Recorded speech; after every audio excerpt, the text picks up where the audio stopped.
Hello, friends. I'm Sam Walton, founder and chairman of Wal-Mart stores. By now, I hope you've shopped in one of our stores, or maybe bought some stock in our company. If you have, you probably already know how proud I am of what is simply the miracle that all these Wal-Mart associates of mine, almost 400,000 of them now, have accomplished in the 30 years since we opened our first Wal-Mart in Northwest Arkansas, which is still our home. As hard as it is to believe sometimes, we've grown from that one little store into what is now the largest retailing outfit in the world, and we've really had a heck of a time along the way. Looking back on it all, I realize we've been through something amazing here at Wal-Mart, something special that we ought to share more of with all the folks who've been so loyal to our stores and to our company. That's one thing we never did much of while we were building Wal-Mart, talk about ourselves or do a whole lot of bragging, except when we had to convince some banker or some Wall Street financier that we intended to amount to something someday, that we were worth taking a chance on. Otherwise, we've always kept pretty much to ourselves. We've been very protective of our business dealings and our home lives, and we like it that way. As a result, though, a whole lot of misinformation has gotten around over the years about me and about Wal-Mart. And I think there's been way too much attention paid to my personal finances. Mostly I've just ignored that static and gone about my business. But I've been fighting cancer for a while now, and I'm not getting any younger. And lately, a lot of folks have been fussing at me that I'm really the best person to tell the Wal-Mart story, and that, like it or not, my own life story is all tangled up with the Wal-Mart story, and I should get it down right while I still can. I hope, as I tell it, I can make it as interesting and fun and educational as it's been for all of us. More than anything, though, I want to get across once and for all just how important Wal-Mart's associates have been to our success.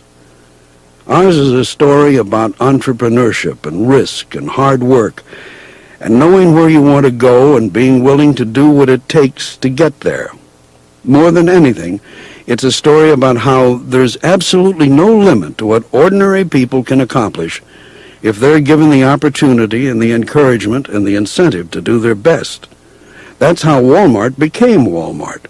Ordinary people joined together to do extraordinary things that at first amazed them. And before too long, it amazed everybody else, especially folks who thought America was just too complicated a place for this sort of thing to work anymore. Ours is a story about the kinds of traditional principles that made America great in the first place. And maybe by telling it the way it happened, we can help some other folks take those principles and apply them to their dreams and make them come true. In some ways, the Wal-Mart story is unique. Nothing quite like it has been done before. But it wasn't the first American success story rooted in sound traditional principles, and you mark my words, it won't be the last. Success has always had its price, I guess, and I learned that lesson the hard way a few years back when Forbes magazine started calling me the richest man in America. Well, it wasn't too hard to imagine all those newspaper and TV folks up in New York saying, "Who? And he lives where?" The next thing we know, they start sending reporters and photographers down here to Bentonville, Arkansas, I guess to take pictures of me diving into some swimming pool full of money they imagined I had, or to watch me light cigars with $100 bills. I wasn't about to cooperate with them, so they found out all these very interesting things about me. Like I drove an old pickup truck with cages in the back for my bird dogs. I wore a Wal-Mart ball cap. I got my hair cut in the barber shop just off the town square. Somebody even snuck up and took a picture of me in the barber's chair, and it was in the newspapers all over the country. The next thing you know, folks we'd never heard of started calling and writing us, and even coming here to ask us for money, for a new car, to go on a vacation, whatever came into their minds. Now, I'm a friendly fellow by nature. I always speak to folks in the street and such, and Helen, my wife, is as friendly and outgoing as can be. She's involved in all sorts of community activities. We've always lived very much out in the open, but we really thought there for a while that this richest thing was going to ruin our whole lifestyle. What made me maddest was that the media people weren't even interested in Wal-Mart, the company. All they wanted to talk about was my personal finances. The impression I got was that media folks thought we were a bunch of bumpkins selling socks off the back of a truck, or else that we were fast buck artists or stock scammers. If they did write about the company, they either got it wrong or just made fun of us. Now, I've never talked about any of this stuff before, but I think it's time to set the record straight on a lot of it and explain some of my attitudes and those of my family toward money. Up to a point, of course. After that, our finances, like those of any other normal-thinking American family, are nobody's business but our own. No question about it. A lot of my feelings about money stem from growing up during the Great Depression. This heartland area we come from out here, Oklahoma, where I was born in 1918, Missouri, Kansas, Arkansas, it was all hard hit. My dad, Thomas Gibson Walton, was an awfully hard worker who got up early, worked long hours, and was completely, totally honest. He was also a bit of a character who loved to trade, loved to make a deal for just about anything: horses, mules, cattle, houses, farms, cars. Once he traded our farm in Kingfisher, Oklahoma for another one near Omega, Oklahoma. Another time, I remember, he traded his wristwatch for a hog so we'd have meat on the table. And he was the best negotiator I ever ran into. He had that unusual instinct to know how far he could go with someone, and he did it in such a way that he and the other guy always parted friends. Dad never had the ambition or confidence to build much of a business on his own, and he didn't believe in taking on debt. At various times he was a banker, a farmer, a farm loan appraiser, and an agent for insurance and real estate. He never made much money, so the rest of us contributed what we could. My mother, Nan Walton, who I'll talk about more as I try to sort out where I got such powerful ambition, had the idea to start a little milk business. I'd get up early in the morning and milk the cows. Mother would prepare and bottle the milk, and I'd deliver it after football practice in the afternoons. I was selling magazines probably as young as 7 or 8 years old, and I had newspaper routes from the 7th grade all the way through college. I also raised and sold rabbits and pigeons. As a result of my experience of the Depression, I started out in the world with a strongly ingrained respect for the value of a dollar, and with another legacy from my parents, a real reluctance to spend it. Not that my knowledge of money and finance was all that sophisticated, in spite of a business degree from the University of Missouri. Another important influence was my wife Helen's family over in Claremore, Oklahoma, and just listening to her father, L.S. Robson, was an education in itself. He influenced me a great deal. He was a great salesman, one of the most persuasive individuals I have ever met, and I am sure that his knowledge of finance and the law, his success as a trader and a businessman, his whole philosophy, were very important in shaping me. Helen's father organized his ranch and family businesses as a partnership, and Helen and her brothers were all partners. They took turns doing the ranch books and things like that. Helen herself has a bachelor's degree in finance, which back then was really unusual for a woman. Anyway, Mr. Robson advised us to do the same thing with our family, and we did, all the way back in 1951. What little we had at the time we put into a partnership with our kids, which was later incorporated into Walton Enterprises. Helen and I own 20% together, and each of the kids owns 20%. Over the years, Walton Enterprises is where all the Wal-Mart stock has gone, and we still own about 38% of the company's stock today, which is really unusual for an outfit our size. It's also the best protection there is against takeover raiders. So along comes Forbes and says I'm the richest man in America, and there's no question that if you multiply the Wal-Mart stock price by how much we own, then we are worth 25 or 30 billion or whatever they say. Of course, I have never seen that money myself. For one thing, I only own half of 20%. For another, as long as I have anything to do with it, and I'm confident this attitude will last at least another generation, Most of that Wal-Mart stock is staying right where it is, in stock. We don't need to buy a yacht. We don't need a fleet of limos. Besides, purchases like that wreck a company. If a family like ours sells off stock for high living and then, boom, somebody takes them over, everything goes down the drain. In fact, one of the real reasons I'm telling our story now is for the benefit of my grandchildren and great-grandchildren. I want them to know this. If you start any of that foolishness, I'll come back and haunt you, so don't even think about it. I'm not trying to poor-mouth here. We certainly have more than adequate funds in this family, but money has never meant that much to me, not even as a means of keeping score.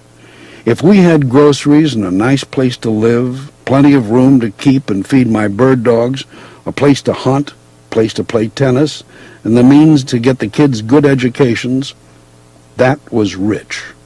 And we have had those things. We're not crazy. We don't live like paupers the way some people depict us. I just don't believe in a big, showy lifestyle, least of all here in Bentonville, where folks work hard for their money, and we all know we all put on our trousers just one leg at a time.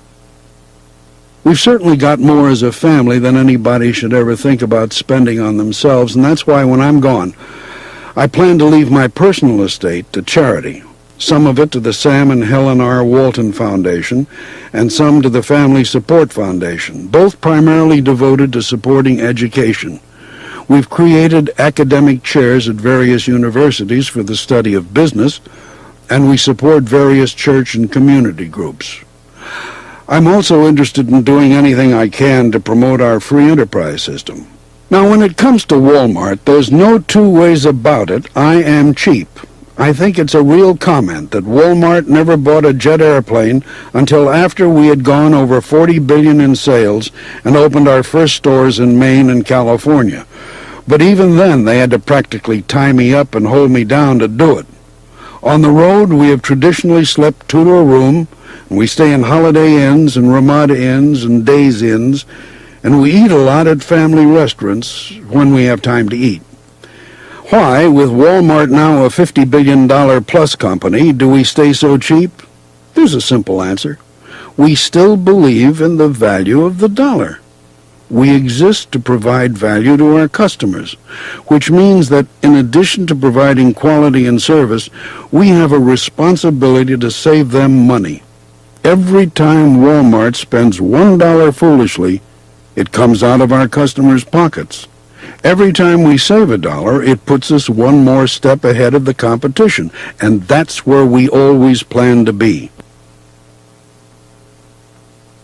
People often ask me how I wound up in retailing, and usually I say it just sort of happened.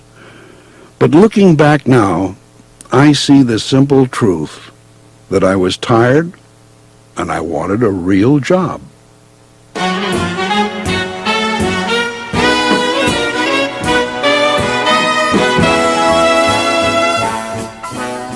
In June of 1940, I was about to graduate from the University of Missouri with a business degree, and my plan had been to continue on to the Walton School of Finance in Pennsylvania.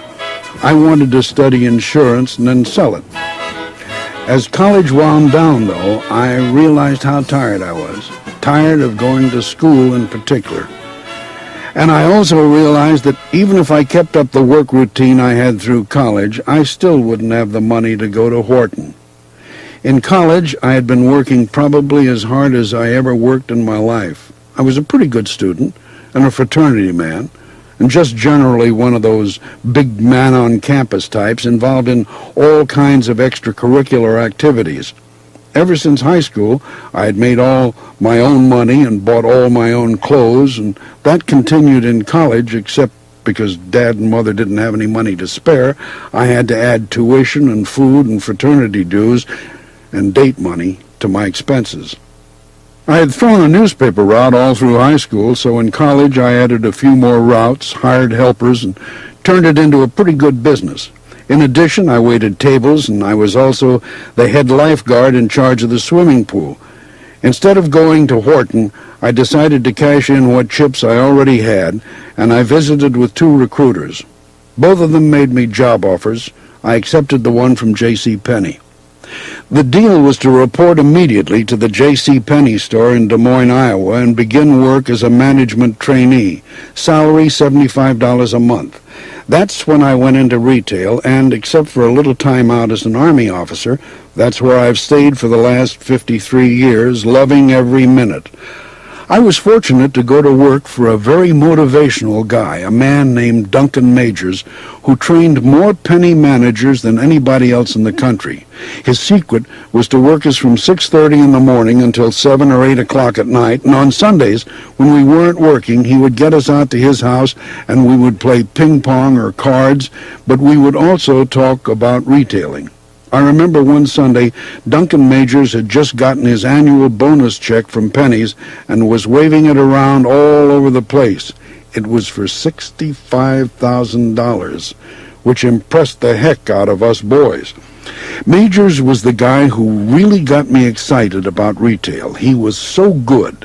And then, of course, the icing on the cake was when James Cash Penney himself visited the store one day. He didn't get around to his stores as often as I do mine, but he got around nevertheless. I still remember him showing me how to wrap up merchandise with very little twine and very little paper, but still make it look nice.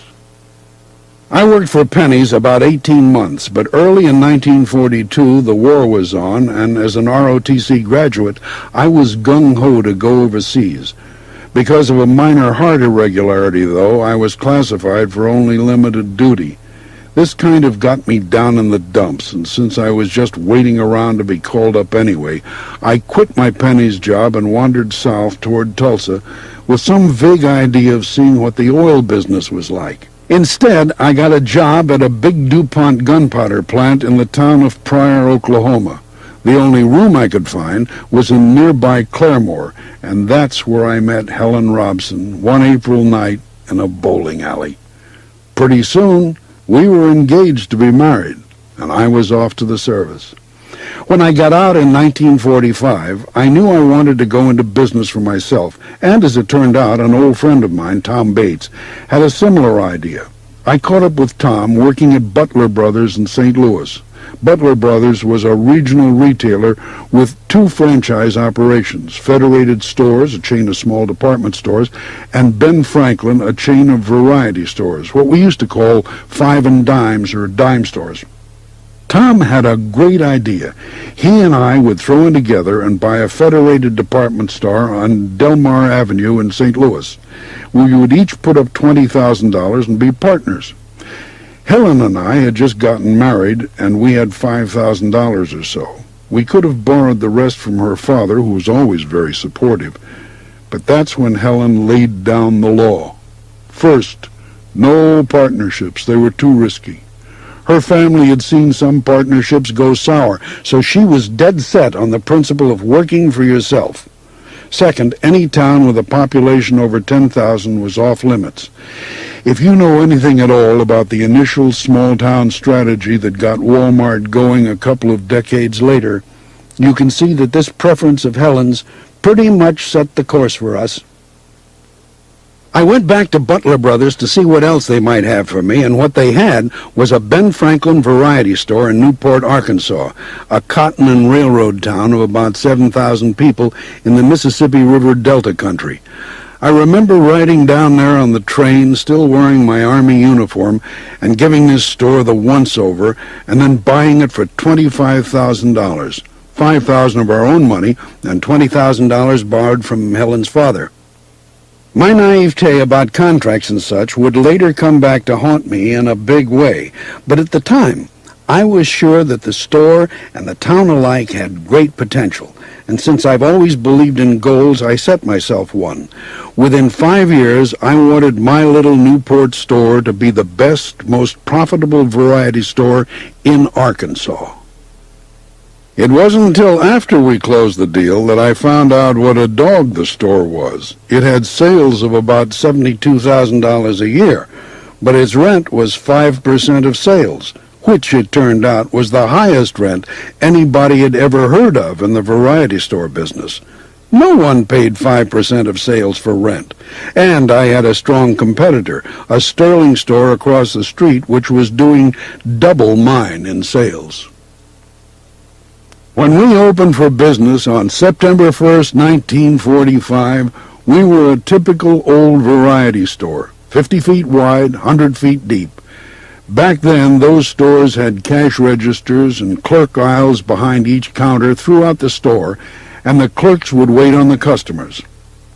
I began coming up with promotional programs of my own, and then I started buying merchandise directly from manufacturers. I would say, "You're selling ribbons and bows to Butler Brothers, and then I have to pay Butler a big markup over your price. In the future, I want to buy direct from you." Most of the time, the manufacturers didn't want to make Butler Brothers mad, so they turned me down. Every now and then, though, I would find one who would do it my way. That was the start of a lot of the practices and philosophies that still prevail at Wal-Mart today. I was always looking for offbeat suppliers or sources. I started driving over to Tennessee to some places that would give me merchandise at prices way below what Ben Franklin was charging me. I'd stuff the car and an old homemade trailer I had with whatever I could get good deals on, ladies' panties and nylons, men's shirts, and I'd bring them back, price them low, and just blow the stuff out the store. It drove the Ben Franklin folks crazy. Not only were they not getting their percentages, they just couldn't compete with the prices I was buying at. I started branching out. Somehow or another, I got in touch with a manufacturer's rep out of New York named Harry Weiner. Harry would go to all these different manufacturers and then list what they had for sale. When somebody like me sent him an order, he would take maybe 5% for himself and then send the order on to the factory, which would ship it to us. That 5% seemed like a pretty reasonable cut to me compared to 20% for Butler Brothers. I'll never forget one of Harry's deals, one of the best items I ever had, and an early lesson in pricing that got me thinking in the direction of what eventually became the Wal-Mart philosophy of discounting. If you're at all interested in how Wal-Mart did it, this is one story you've got to pay close attention to. Okay, Harry was selling ladies' satin panties with an elastic waist for $2 a dozen.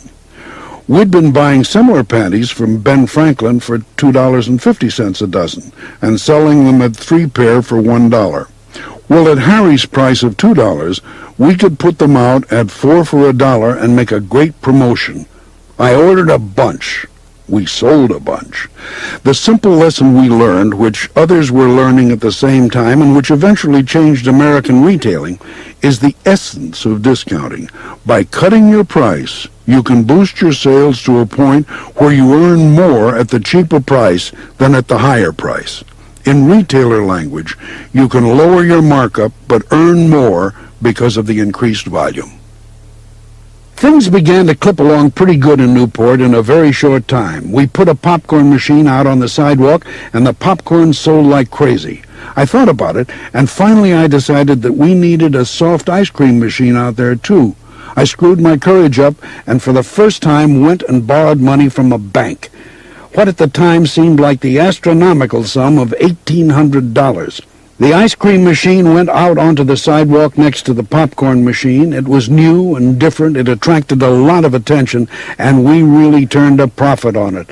I paid off the $1,800 note in 2 or 3 years, the way I'd already paid off Helen's father, and I felt great about it. As good as business was, I never was a guy to leave well enough alone. I think my constant fiddling with the status quo may have been one of my biggest contributions to the later success of Wal-Mart, which so many other people with their ideas and efforts also participated in. As I mentioned, our biggest competitor, a Sterling store, was across the street, and next door to Sterling was a Kroger grocery store. When I heard a rumor that Sterling was going to buy Kroger's lease and expand, I hustled over to see the lady who owned the building and convinced her to sell me the lease. I didn't have any idea what I was going to do with it, but I sure knew I didn't want Sterling to have it. Well, I decided to put in a small department store. Now, Newport already had several department stores, but we didn't think anything about it, and we opened ours up and called it Eagle Store. Not that I can remember why. I drew up a plan, bought fixtures and a sign and merchandise, and now we had 2 stores on the same street in the little bitty town of Newport, Arkansas. If merchandise didn't sell in one store, I'd try it in the other one. I hired my first assistant manager, and thankfully my brother Bud had come home from the war, and he joined up with us too. It would have been hard to feel better about our situation. Helen and I both have the kinds of personalities that make us want to get real involved in community life. We had joined the Presbyterian Church, and even though I was a Methodist, it worked out well. Helen was very active in church work and still is today, and also in PEO, an international women's organization. Our 4 children had come along by now, and I was active in the Rotary Club, and I'd become president of the Chamber of Commerce. I was pretty much involved in everything around town. By the time the 5 years I'd given myself to reach the goal were up, I'd met it. That little Ben Franklin store was the #1 Ben Franklin store for sales or profit, not only in Arkansas, but in the whole 6-state region. It was the highest volume variety store in Arkansas, and I don't believe there was a bigger one in any one of the neighboring states. Not every crazy thing we tried had worked out as well as the ice cream machine, of course, but we hadn't made any mistakes we couldn't correct quickly, except, it turned out, for one little legal error from right at the beginning. In all my excitement at becoming Sam Walton merchant, I had neglected to include a clause in my lease which gave me an option to renew after the first 5 years, and our success, it turned out, had attracted a lot of attention. My landlord, who was himself a department store owner, was so impressed with our Ben Franklin's success that he decided not to renew our lease at any price.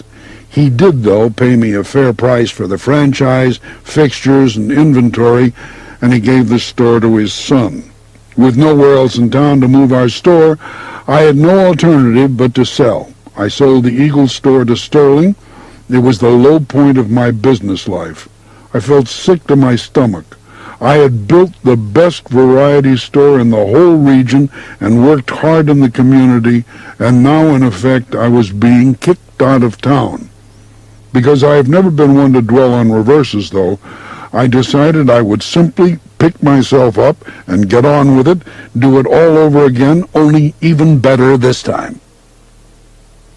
Somehow, over the years, folks have gotten the impression that Wal-Mart was something I dreamed up out of the blue as a middle-aged man, and that it was an overnight success.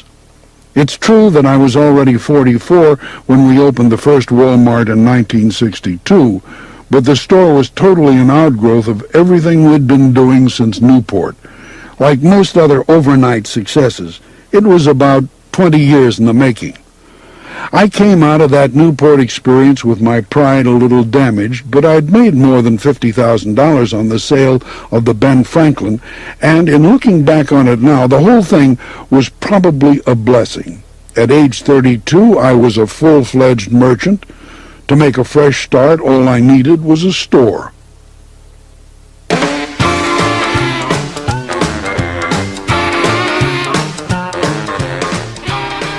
Helen and the kids and I started driving around in the spring of 1950 and looking in earnest for one.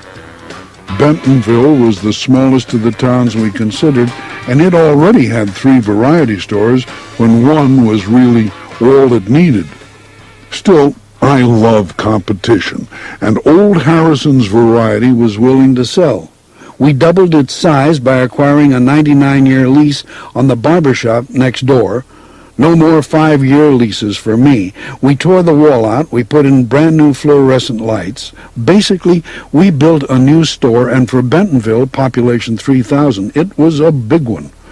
By this time, of course, I had started reading everything I could get my hands on about retailing, and one article I read was about 2 Minnesota Ben Franklin stores that had gone to self-service, a brand new concept at the time.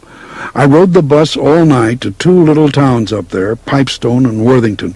They had shelves on the sides and merchandise displays all the way back. No clerks with cash registers around the store, just checkout registers up front.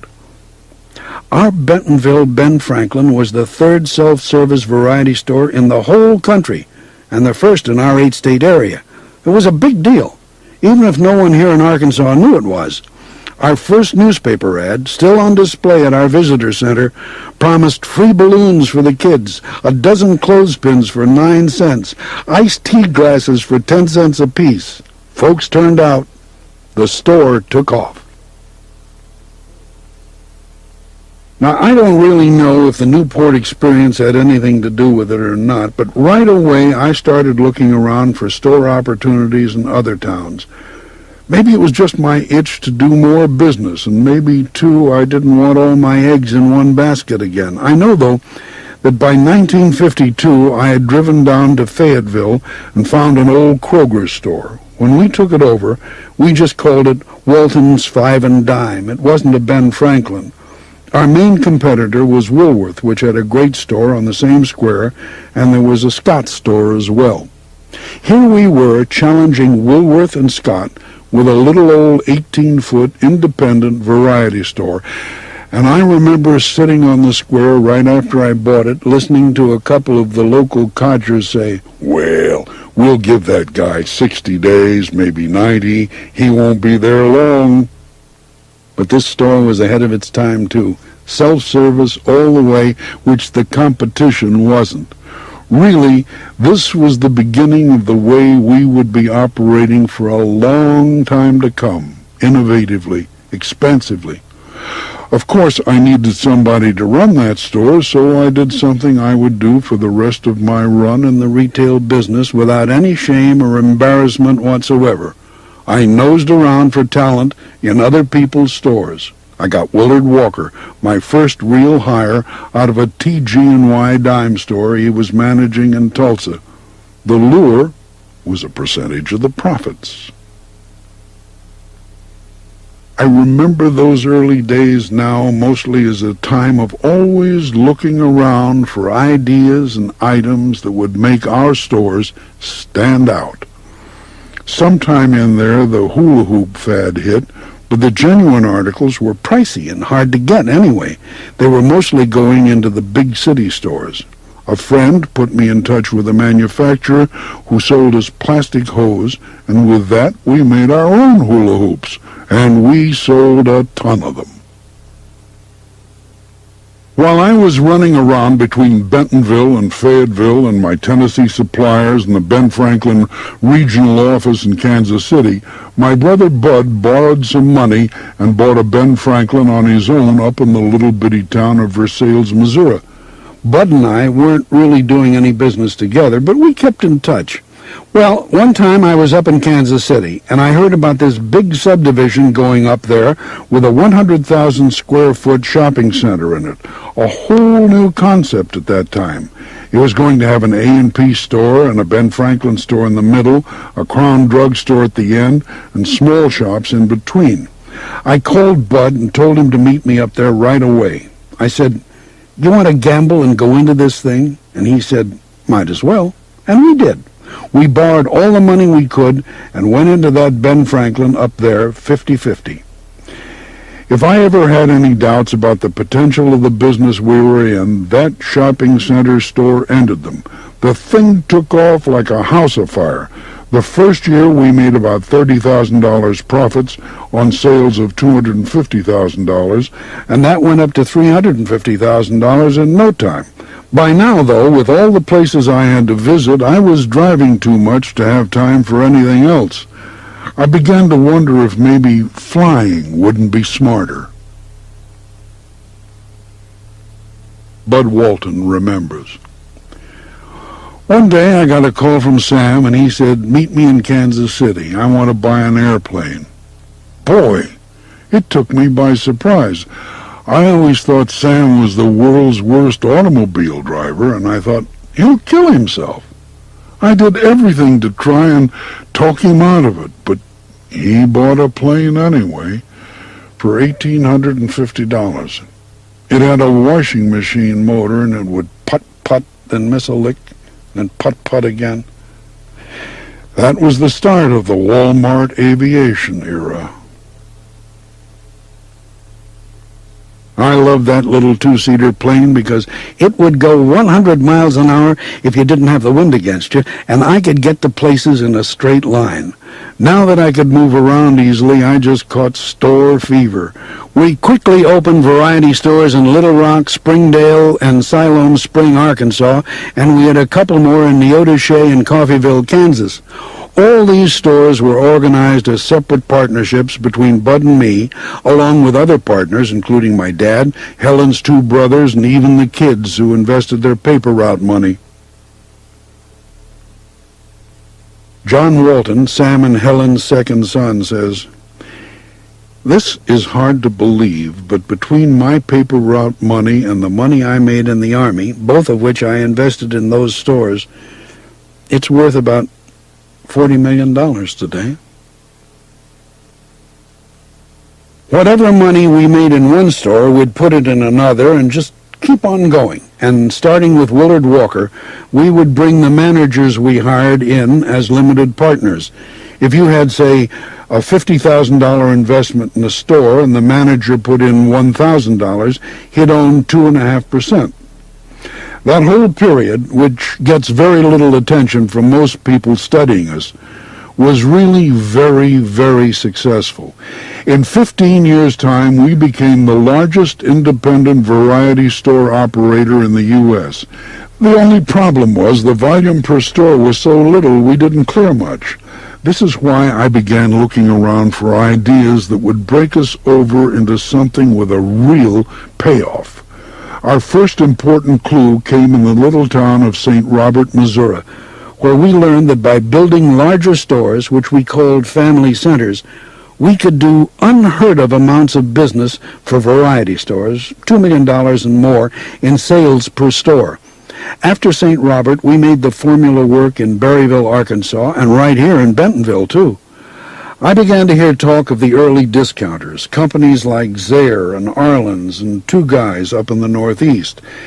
And I remembered that lesson I'd learned a long time ago in Newport with the panties selling at 4 times the volume when we changed the price from 3 for $1 to 4 for $1. I started running all over the country studying the discounting concept, and then Herb Gibson, a barber from over in nearby Berryville, started a chain with the simple philosophy: buy it low, stack it high, and sell it cheap.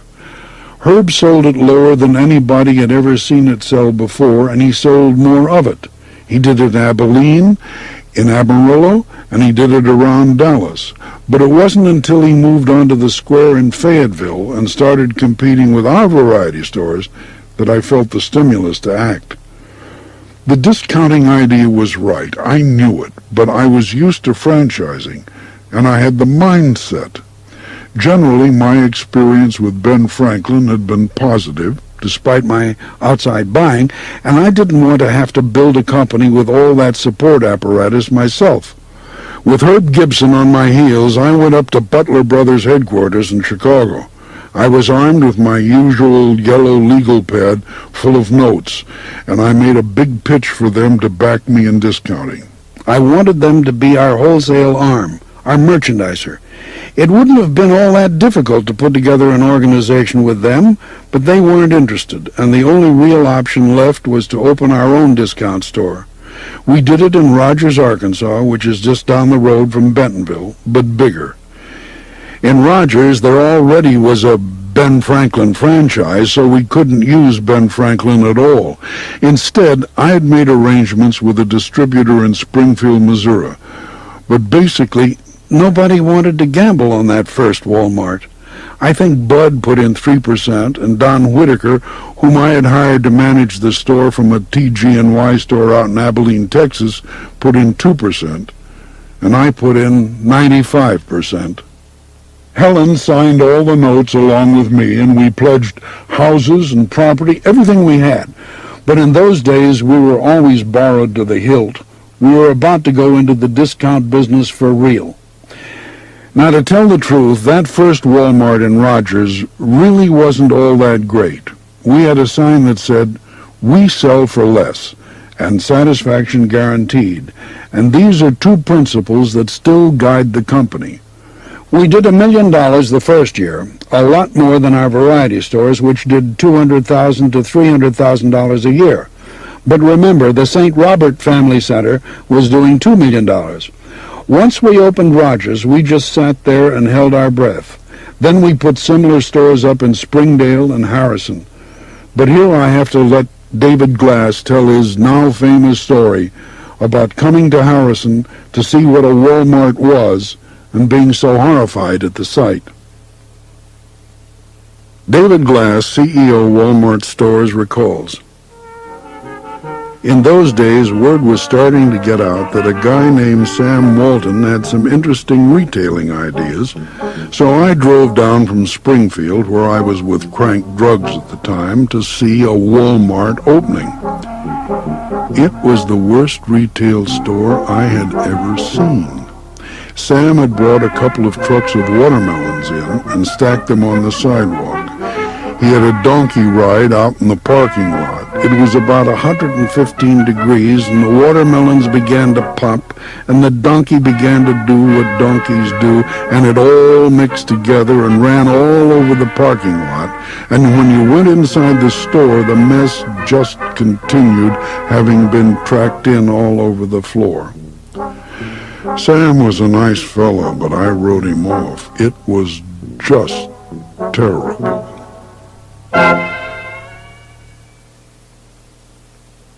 Sterling had a great downtown store in Harrison, a huge variety store with tile on the floor, nice lights, really good fixtures, and good presentation. Ours was just barely put together, highly promotional, highly ugly, but with merchandise selling for 20% less. What we were trying to find out was this: would customers in a town of 6,000 population come to our kind of a barn and buy strictly because of price? They did. Wal-Mart was off to a good start, and we saw lots of potential. But now Herb Gibson and other folks, too, were beginning to look at the smaller towns and say, hey, maybe there is something out there that we ought to look into. We figured we'd better roll the stores out fast. People are always asking me, what was the key to our success? It's a hard question, really, and there are lots of answers. Practical business things like think small and have fun, swim upstream and shop the competition. But as for magic keys or secrets, I don't have any. Really, I'm pretty much like most businessmen I know in most ways, except for this almost uncontrollable drive I've always had to excel, and which has given me an unusually competitive nature. If I had to single out one element in my life that has made a difference for me, and by extension helped Wal-Mart stand out from the crowd, it would be my passion to compete. I have always pursued everything I was interested in with a true passion, some would say obsession, to win, and I've always held the bar pretty high for myself. So when I bought that first store in Newport, I wasn't going to sit there and be just an average, ordinary Ben Franklin owner. I felt there wasn't any reason we couldn't develop the best variety store in the state of Arkansas. I felt I had the talent to do it, that it could be done, so why not go for it? Even when I was a kid, I was ambitious. I was a class officer several years. I played football and baseball and basketball. I swam.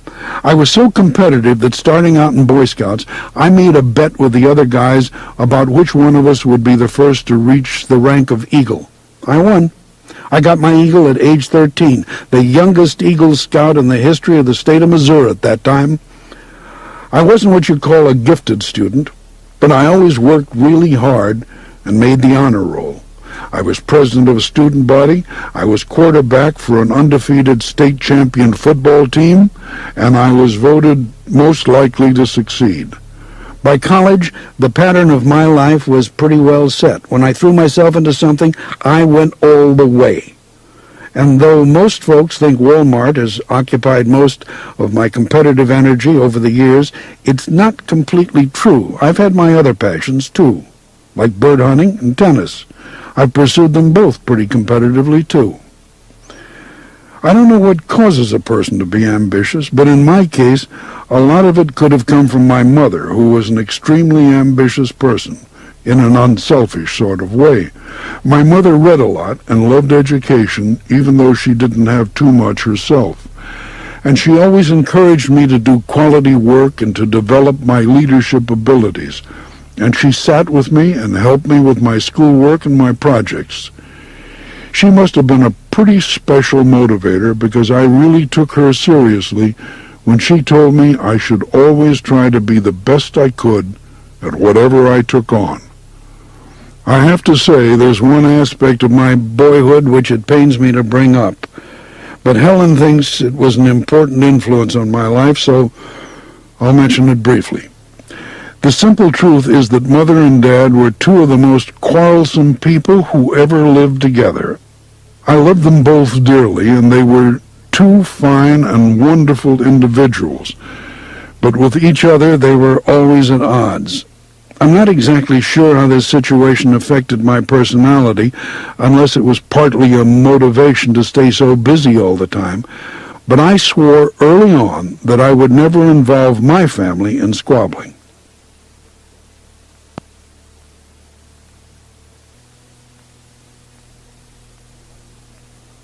Now, when I met Helen 50 years ago at that Claremore bowling alley and started courting her, I just fell right in love with her. She was pretty and smart and educated, ambitious and opinionated and strong-willed, with ideas and plans of her own. Also, like me, she was an athlete who loved the outdoors, and she had lots of energy for getting involved in things. In addition to all her own fine qualities, Helen came from a wonderful family with a real sense of togetherness. I've already told you how much the Robsons influenced Helen and me in the organization of our finances, but really, I think that successful, happy family was just in every way an inspirational model for me as a young man, and of course, it was the only kind of family Helen ever considered having. We made deliberate plans. We said we wanted 4 kids, and Helen said she wanted to have them all by the time she was 30, so she could enjoy her grown children and her grandkids. Sure enough, while we were still in Newport, we had 4 kids, 3 boys, Rob, John, and Jim, and a girl, Alice. In the early years before Wal-Mart, I don't think our family was much different from most other families of that era, except that everybody was involved in working around the store. Helen bore more than her share of raising the kids, and I worked long hours, at least 6 days a week. A principal reason Helen insisted on our living in a small town, I'm sure, was so we could raise the kids with the same values she and I had learned in our youth, and we did raise them that way. Through our combined efforts, the kids did receive a heartland upbringing based on the bedrock values of hard work, honesty, neighborliness, and thrift. And it took. I think they've handled everything really well. Despite everything they've had to deal with because of me and their financial situation, they've grown up into a fine bunch of adults. Rob was our first company lawyer, and he did most of the work to take us public. As vice chairman, he's still real involved with the company today, but mostly in the real estate area, in board matters, and in looking after the family's interest. Jim learned a lot about real estate and the art of negotiation from his Uncle Bud, who I believe is almost as good a negotiator as our dad was. After Bud sort of stepped back from his involvement with locating and buying store sites, Jim took over. He was really good at it, and they still tell stories about him flying into some small town, unfolding his bicycle, and pedaling around looking for a site. He never told anybody who he was, and he got some great deals. Now he's running Walton Enterprises, and I think he's almost as tight with the dollar as I am. Alice has her own investment company down in Fayetteville now, and in some ways, I believe she's the most like me. A maverick, but even more volatile than I am. John, who was a Green Beret medic in Vietnam, became our second company pilot. I was the first. He's the most independent of the bunch and the only one who doesn't live here in Arkansas, and he's just a tremendous individual. He and his family live out west where he designs and builds sailboats, and he also owns a large crop dusting business. We're all pilots, so it's real easy for us to get together on a moment's notice. John Walton recalls, I remember asking Dad for permission to climb a bluff overlooking the Buffalo River. He said, "Do anything you're big enough to do." What an exhilarating confidence booster for a 12-year-old. Later, when I was a young man trying to find my way in the world, he gave me an open invitation to join the Wal-Mart team, but never a hint of pressure. What a wonderful way to grow up. Now, not long ago, somebody showed me an article that was written about our little company in 1960. It was called Success Story of the Year. It appeared in a local magazine, and it talked about how we had built up an empire of 9 variety stores. Then it quoted me as saying we probably wouldn't grow much more because I believed in personally supervising the stores. Well, Sam, you've got every right to ask, what the heck happened? How did you ever get to be the largest retailer in the world with a philosophy like that? The truth is, I really believed what I said then. I still do. It's just that we figured out a way to grow and stay profitable, and for me to maintain up-close personal supervision. Right up until very recently, when I just got too sick, I spent much of my time flying around and looking at our stores. I believe in controls, in knowing just what is going on in the stores at all times. But from the very beginning, even on my paper routes in college, I have also been a delegator. I always hired the best possible people as managers, and I tried to keep them at it by letting them buy stock and share in profits. Wal-Mart still believes in all of that. It's hard to think of another company that sustained the kind of growth we did over 30 years without any major financial problems or dips in profitability. During those years, our business was growing at annual rates of anywhere from 30% to 70%. Along the way, we always had folks waiting for us to stumble and fall, especially Wall Street types. They said we'd never be able to keep doing things our way after we reached $1 billion in sales. But we did. We kept right on going. And then they said everything would fall apart at $10 billion because you just couldn't manage a company that big with our little down-home management philosophies. We roared past that and then hit $20 billion and $30 billion, and this year we'll probably hit around $53 billion. 2 years ago, we earned $1 billion in profits for the first time. That's a jump from only $41 million just 10 years before. If those are hard numbers to get a handle on, here are some other ways to think about Wal-Mart's size. Last year, we sold enough men's and women's underwear and socks to put a pair on every person in America with some to spare.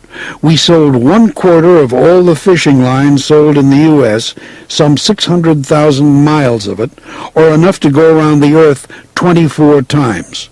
We sold 55 million sweatsuits and 27 million pairs of jeans, and we sold almost 20% of all the telephones sold in the U.S. I could go on and on like this, but you get the idea. We're big, really big. Now, that's not something I like to focus on. I always wanted to be the best retailer in the world, not necessarily the biggest. In fact, as I suggested in that article 30-something years ago, I've always been a little bit afraid that big might get in the way of doing a good job. Here's the point I'm leading up to. The bigger Wal-Mart gets, the more essential it is that we think small, because that's exactly how we have become a huge corporation, by not acting like one. To grow big, you have to think small.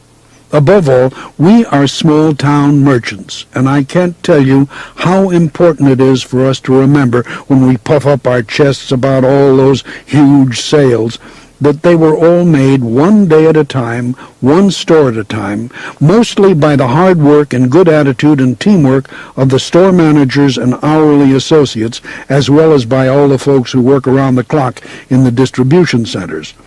If we ever get carried away with how important we are because we're a great big $50 billion chain instead of one store in Blytheville, Arkansas, and another in Macomb, Mississippi, and another in Oak Ridge, Tennessee, then you probably can close the book on us.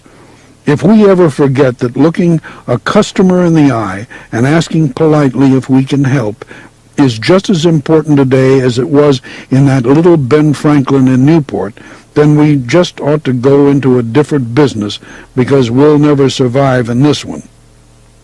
For me, thinking small is a way of life, and I suspect thinking small is an approach that almost any business could profit from. The bigger you are, the more urgently you probably need to do it.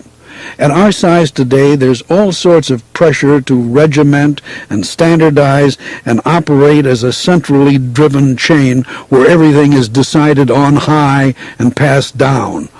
Certainly all the vendors and suppliers would love to see us get that way. It would make their job simpler.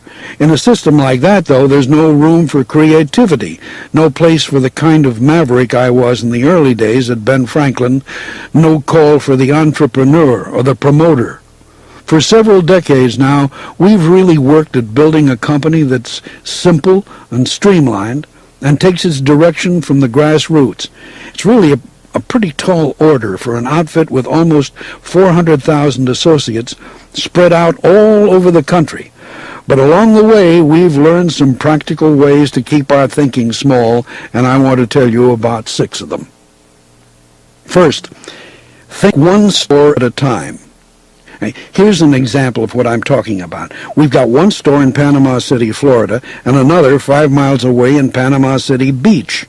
But they're really worlds apart when it comes to their merchandise mix and their customer base. One is built for tourists going to the beach. The other is more like a normal Wal-Mart for folks who live there in town. That's why we try our best to put a merchant, someone with a real flair for retail, in charge of each of those stores, and try and develop other merchants as department heads. For the merchandise mix to be right, it has to be managed by folks who actually deal face-to-face with customers. The alternative is that you end up with a bunch of unsold work boots and overalls in the Panama City Beach store, and at the Panama City store in town, you've got a bunch of unsold water guns and fishing rods and pails and shovels. In Bentonville, we've always had a big meeting on Saturday mornings. The meeting is a way of taking stock of ourselves, and we like to spend a lot of time at that meeting focusing on a single store somewhere, how that store is doing against a single competitor in a particular market. We talk about what that store is doing right, and we look at what it's doing wrong. Focusing on a single store can accomplish a number of things. First, of course, it enables us to actually improve that store. But if in the process we also happen to learn a particular way in which, say, that Panama City Beach Wal-Mart is outsmarting the competition on beach towels, then we can fast get that information out to all our other beach stores around the country and see if the approach works everywhere. Which brings us to the next principle. Communicate, communicate, communicate. At Wal-Mart, we communicate in many ways, from the simple phone call to the weekly Saturday morning meetings, to our elaborate satellite system, which we use for training and all sorts of special information sharing.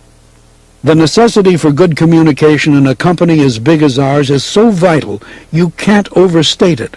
Because what good is figuring out a better way to sell beach towels if you aren't going to communicate it to everybody who needs to know? If the folks in St. Augustine, Florida don't get the word on what's working over in Panama City, they miss an opportunity. And if our buyers in Bentonville don't know we're expecting to double our sales of beach towels in some given period, the stores won't have enough to sell. As Wal-Mart exploded into the giant it is today, we spent hundreds of millions of dollars on satellites and computers, both to keep track of details and to spread information around the company quickly. I'm really proud of the fact that we were way ahead of the current trend toward sharing information as a source of power. Ideally, we might actually want every department head in every individual store to spend time with the vendors who make the sales calls in Bentonville.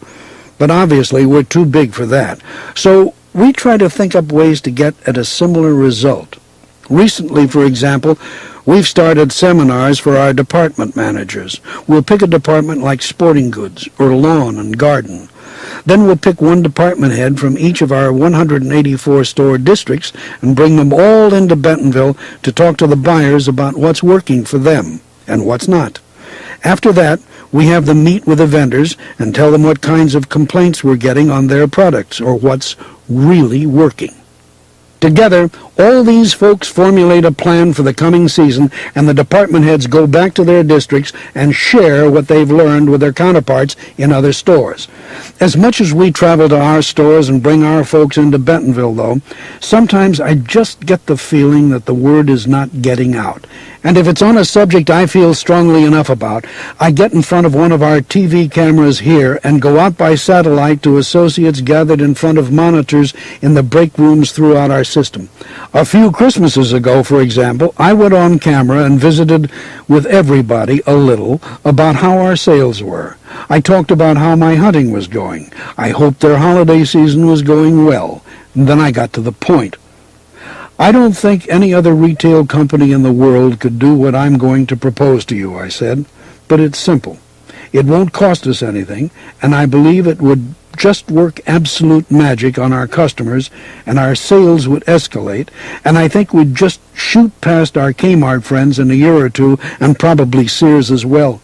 I want you to take a pledge with me. I want you to promise that whenever you come within 10 feet of a customer, you will look them in the eye, greet them, and ask them if you can help them. Now, I have no way of knowing how much effect my little pep talk or any little communication like that has, but this is a fact. We went on from that Christmas to pass both Kmart and Sears in sales at least 2 years before even the most optimistic Wall Street analysts thought we could do it. Now, here's the third principle. Keep your ear to the ground. As chairman of Wal-Mart, I, of course, was the one who ultimately authorized all those expenditures for technology. But a computer is not, and never will be, a substitute for getting out in your stores and finding out what's going on. A computer can tell you down to the dime what you've sold. It can never tell you how much you could have sold. That's why we at Wal-Mart are just absolute fanatics about our managers and buyers getting off their chairs here in Bentonville and getting out into those stores. We've got 18 airplanes, only one of them a jet, I'm proud to say, and our reason for staying in the air is to keep our ear to the ground. Every Monday morning, our 18 regional managers, all of them based here in Bentonville, pile into those airplanes and head across the country to the stores in their regions. They stay out 3 to 4 days, usually coming back in on a Thursday. On Friday morning, we have a merchandise meeting, and the really valuable intelligence that surfaces in there is what everybody has brought back from the stores. If they're doing their jobs right, the regional managers know why things are or aren't selling, and what we ought to be thinking about selling next or dropping from our assortment. If they've been to that Panama City beach store and seen a suntan cream display that's blowing the stuff out the door, they can share that with the other regionals for their beach stores. Or if they've been to a big store in the Rio Grande Valley and found out they were getting beat by a competitor on ladies' dresses because their assortment is more suited to the taste of that area than ours, we can fix it. The fourth principle, push responsibility and authority down. The bigger we get as a company, the more important it becomes for us to shift responsibility and authority toward the front lines, toward that department manager who's stocking the shelves and talking to the customer. Probably our most famous technique for doing this is a program we call the store within a store.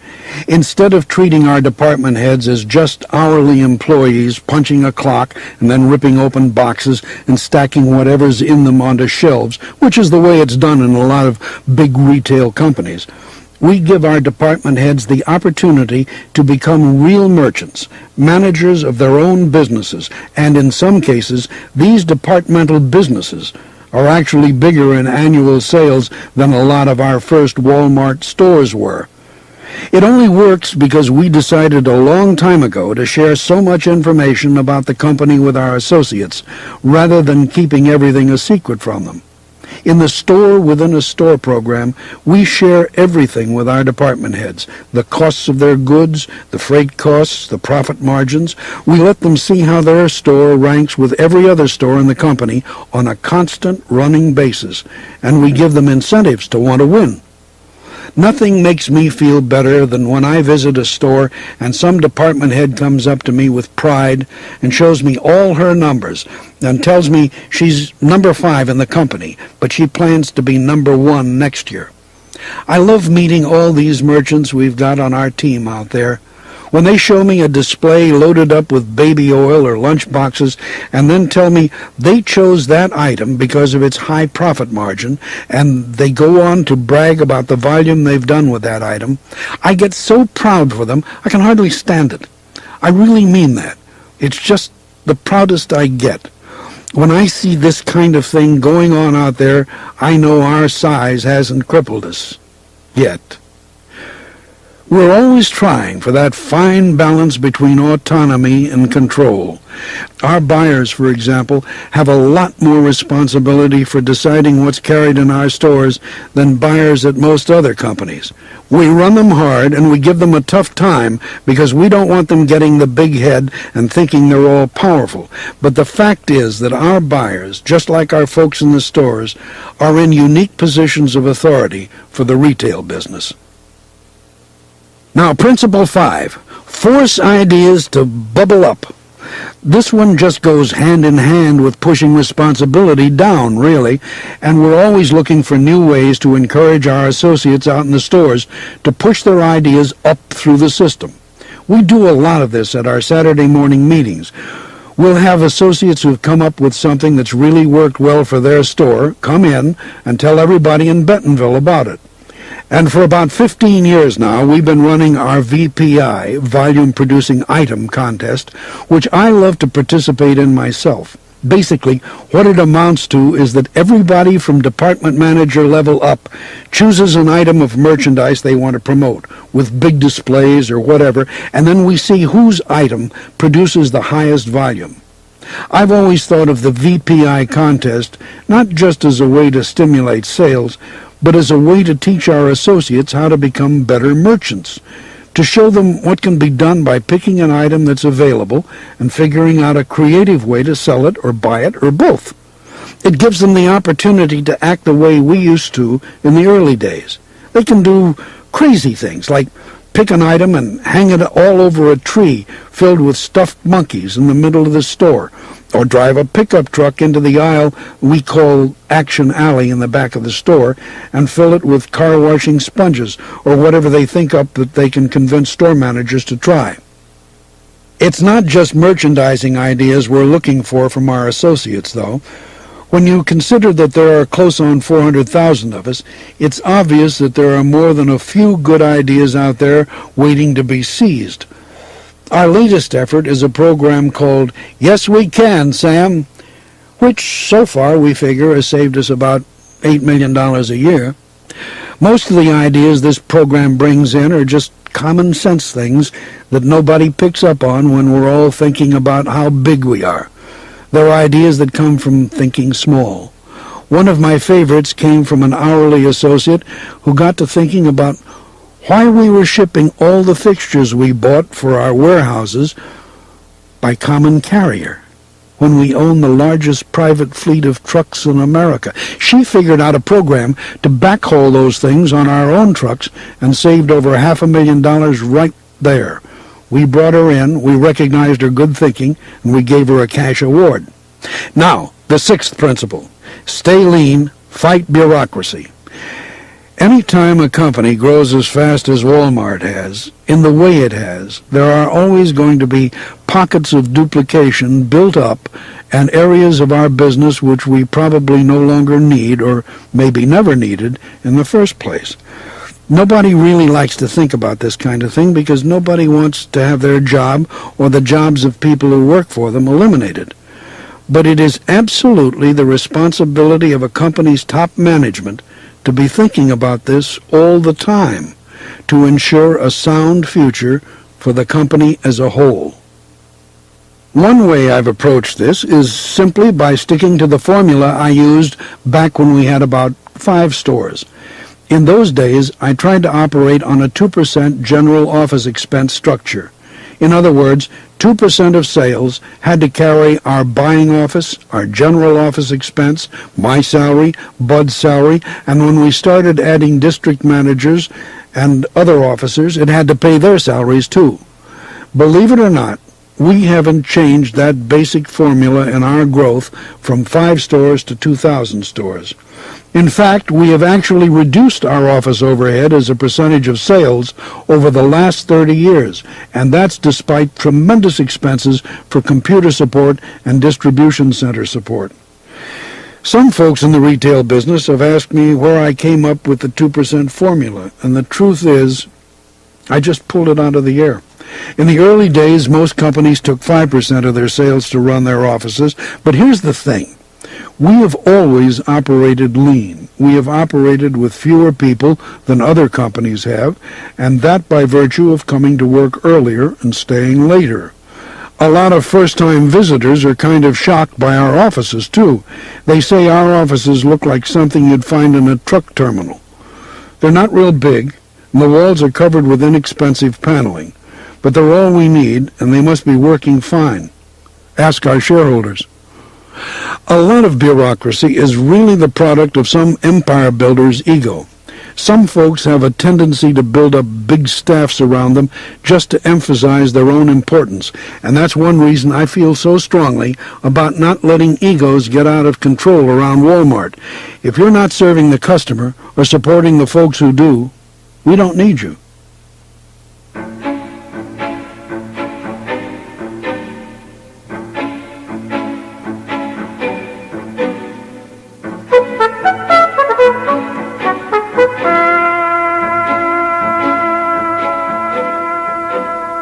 Well, once we opened our 3rd store in Springdale, I knew we were onto something that was going to work. But at the time, most folks, including my own brother Bud, were pretty skeptical about the whole idea. They thought Wal-Mart was just another one of Sam Walton's brainstorms. It was totally unproven at the time, but it was the logical next step from what we'd been doing, experimenting, trying to do something different, educating ourselves as to what was going on in the retail industry, and trying to stay ahead of the trends. This is a big contradiction in my makeup, a paradox really, that I don't completely understand to this day. In many of my core values, things like church and family and civic leadership and even politics, I'm a pretty conservative guy. But for some reason, in business, I have always been driven to buck the system, to innovate, to take things beyond where they've been, to create a little anarchy. Mostly because of my own stubborn nature, I guess, Wal-Mart from the very beginning has had to swim upstream. When I took my yellow legal pad up to those Ben Franklin folks in Chicago and gave the best darned argument you ever heard for why discounting would work in small towns, I was trying my darndest to get in the mainstream, to follow the flow of retailing toward discounting within the confines of an established organization. But when they told me it would never work because the small-town markets would never support it, there was nothing left to do but turn around and swim against the current. The truth is, I guess they made me a little mad when they told me my big idea wasn't so good, and that's where the stubbornness probably took hold. Don Soderquist, former president of Ben Franklin and now vice chairman and chief operating officer of Wal-Mart, remembers. I first met Sam in 1964 when I was in charge of data processing at Ben Franklin, and he was our biggest franchiser. He had already opened the Rogers Wal-Mart, and he was up in Chicago trying to convince our officers to franchise his discount stores in small towns. They gave him a flat no. After the meeting, he came back to see me and moved right on to the subject of computers. He wanted to know all about how we were using them and how we were planning to use them. And he took everything I said down on this yellow legal pad. Well, the next day was Saturday, and I went shopping at the Kmart near my house. I saw this guy talking to one of the clerks, and I thought, Geez, that looks like that guy I met yesterday. What the heck is he doing way out here? I strolled up behind him, and I could hear him asking the clerk, "Well, how frequently do you order?" "Mm-hmm. How much do you order? And if you order on a Tuesday, when does the merchandise come in?" He's writing everything she says down in a little blue spiral notebook. Then he gets down on his hands and knees, and he's looking under the stack table, and he opens the sliding doors and says, "How do you know how much you've got under here when you're placing that order?" Finally, I said, "Sam Walton, is that you?" And he looked up from the floor and said, "Oh, Don, hi. What are you doing here?" I said, "I'm shopping. What are you doing?" And he said, "Oh, this is just part of the educational process, that's all." Of course, he's still doing the same thing today, except he uses his little tape recorder. I guess everybody who knew I was going ahead with the discounting idea on my own really did think I'd just completely lost my mind. I laugh now when I look back on Wal-Mart's beginning.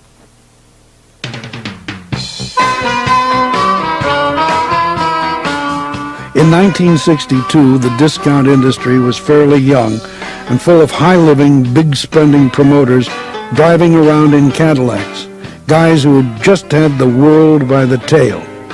But it had very few of what you'd call good operators, until 1962, the year which turned out to be the big one for discounting. In that year, 4 companies that I know of started discount chains.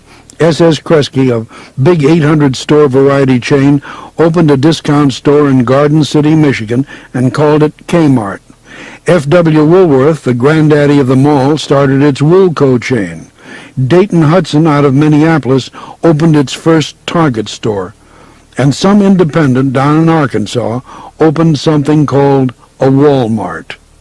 At the time, and for quite a while after that, I can guarantee you that hardly anybody noticed that last guy. Heck, within 5 years, Kmart had 500 stores to our 19 and sales of almost $900 million to our $9 million. Here's what makes me laugh today. It would have been absolutely impossible to convince anybody back then that in 30 years, most all of the early discounters would be gone, that 3 of the 4 new chains would be the biggest and best operators in the business, that the one to fold up would be Woolco, and that the biggest, most profitable one would be the one down in Arkansas. It really is just so impossible to believe that sometimes even I have trouble believing it. I can tell you this, though.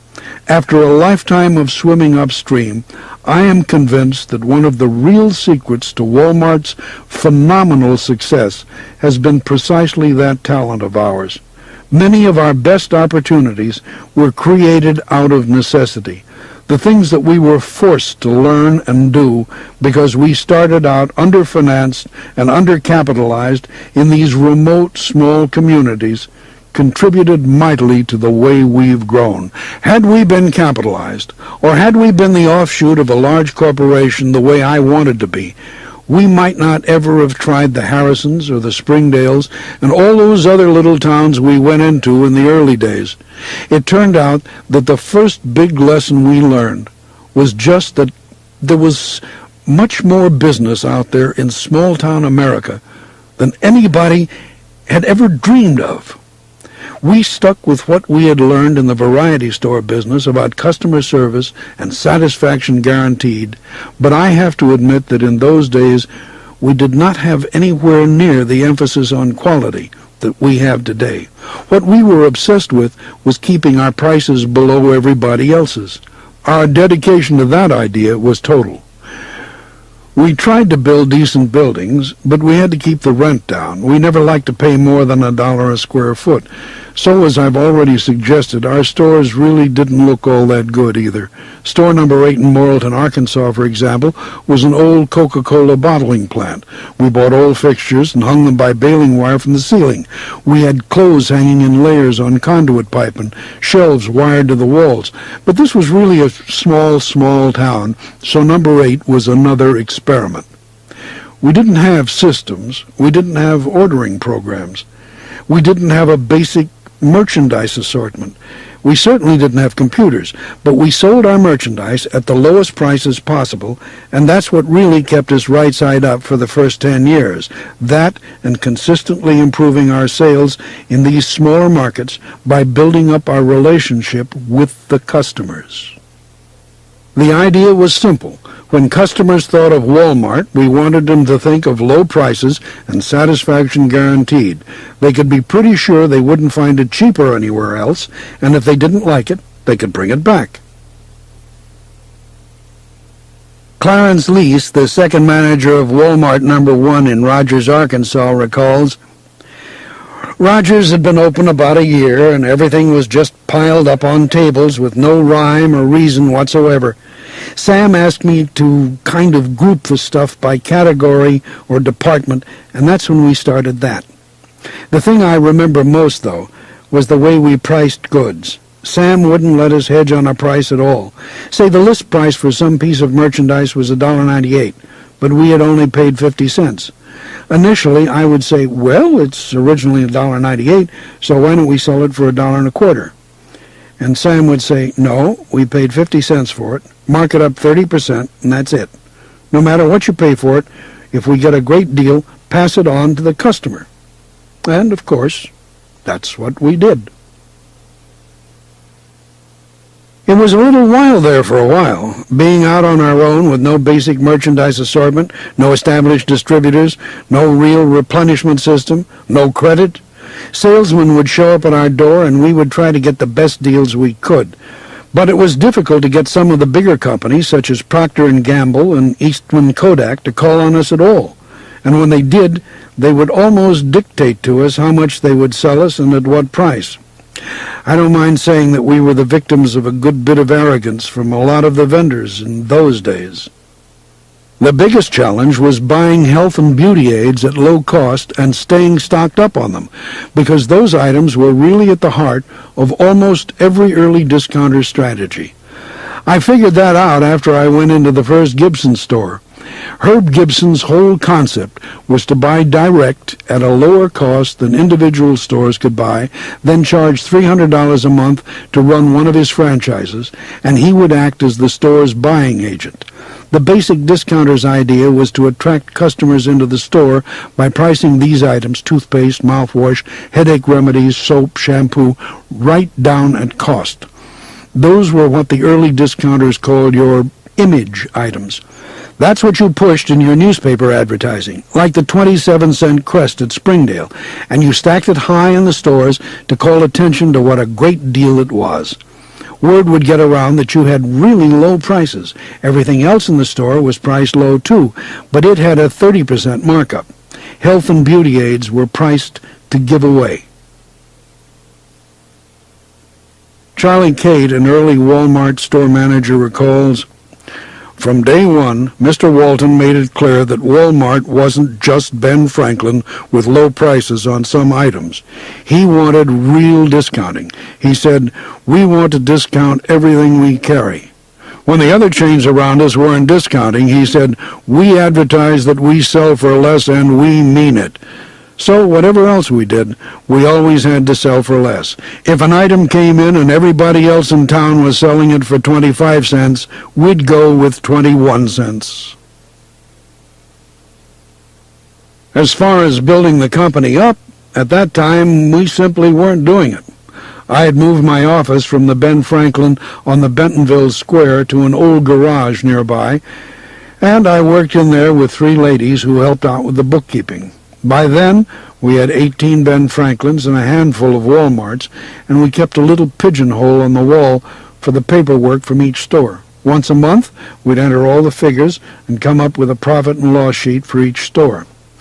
I would send that P&L immediately to the store manager, and if there was a problem, I would meet with the manager. I had a big ledger sheet with probably 15 columns on it for sales, expenses, net profit, markdowns, taxes, even for utilities and postage. That was what I carried in my pocket when I went to the stores, so everybody always knew exactly where they stood. I did it myself each month with a pen.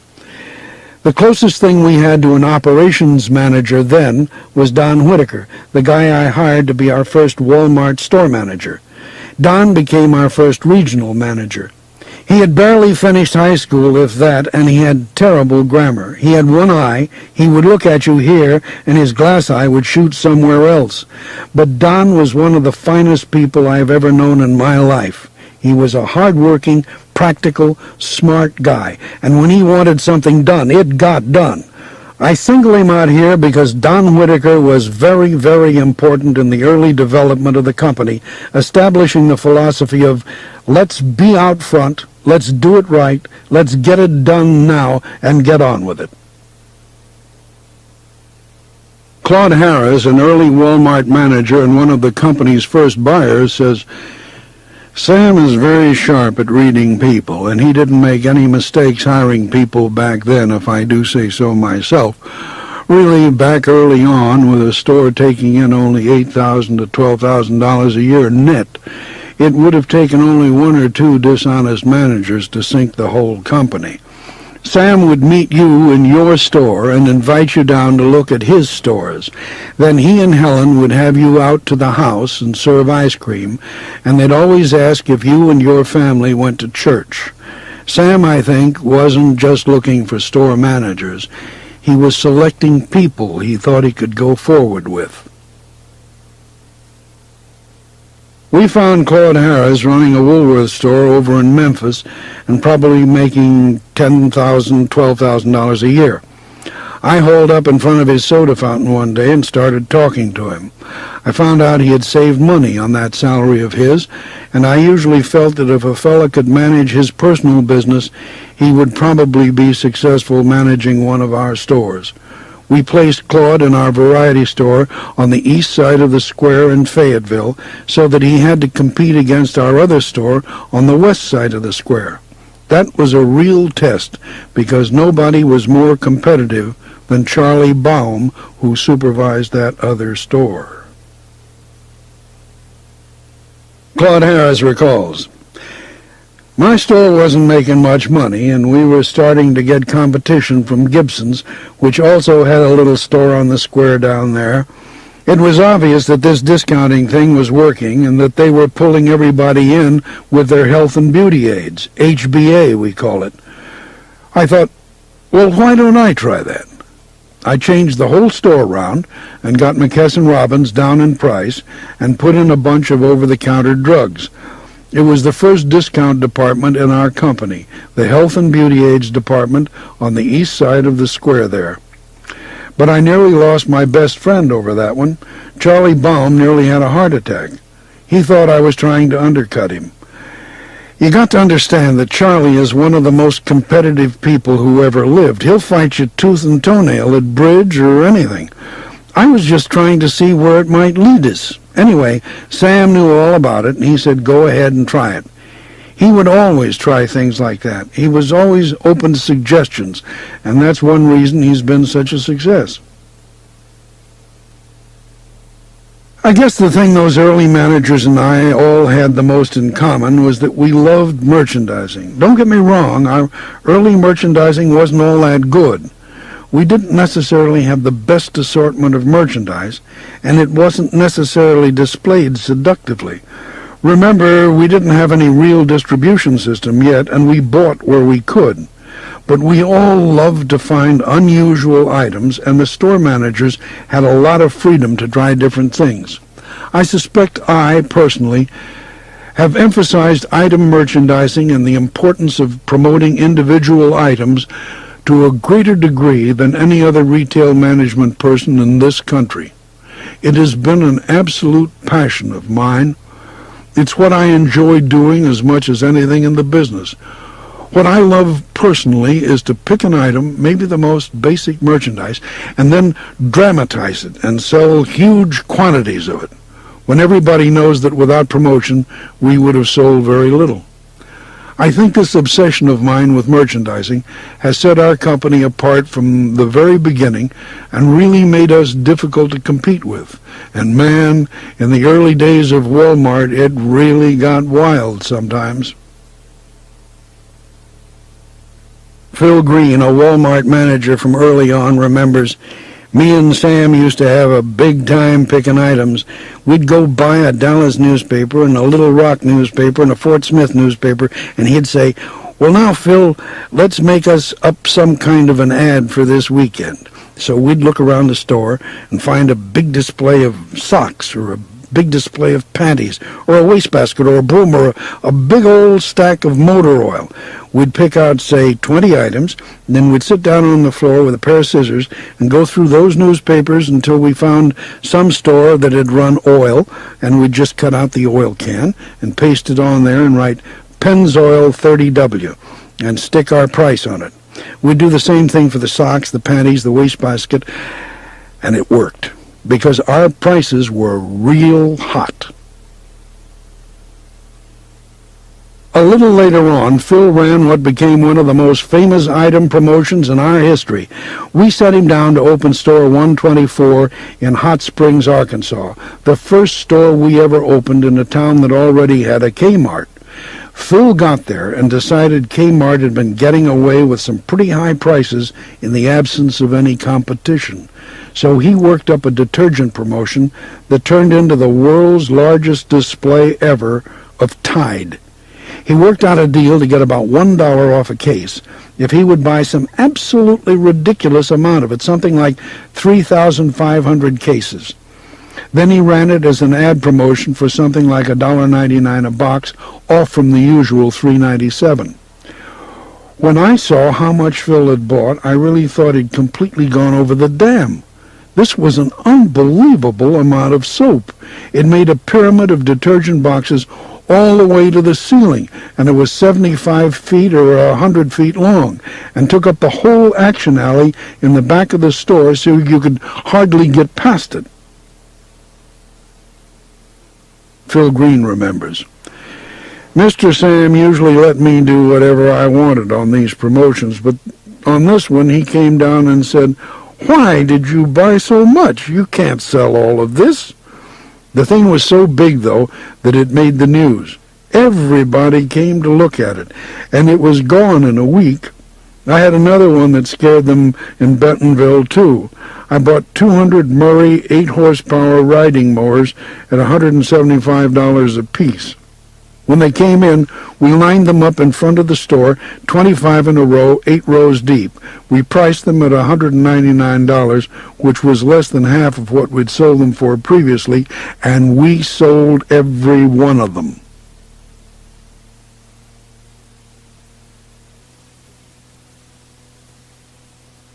In the early days of Wal-Mart, this period we've been talking about, I really believe our emphasis on item promotion helped us to make up for a lot of shortcomings. An unsophisticated buying program, a less-than-ideal merchandise assortment, and practically no back-office support. Another way we tried hard to make up for our lack of sophistication was to spend as much time as we could checking out the competition. Charlie Cate recalls, I remember him saying over and over again, go and check our competition. Check everyone who is our competition. And don't look for the bad, look for the good. If you get one good idea, that's one more than you went into somebody's store with. Next, try to incorporate it into our company. Early on, with our donkey rides and mountains of Tide, we must have looked so much like mere promoters that people didn't realize we were also trying to become the very best operators we could.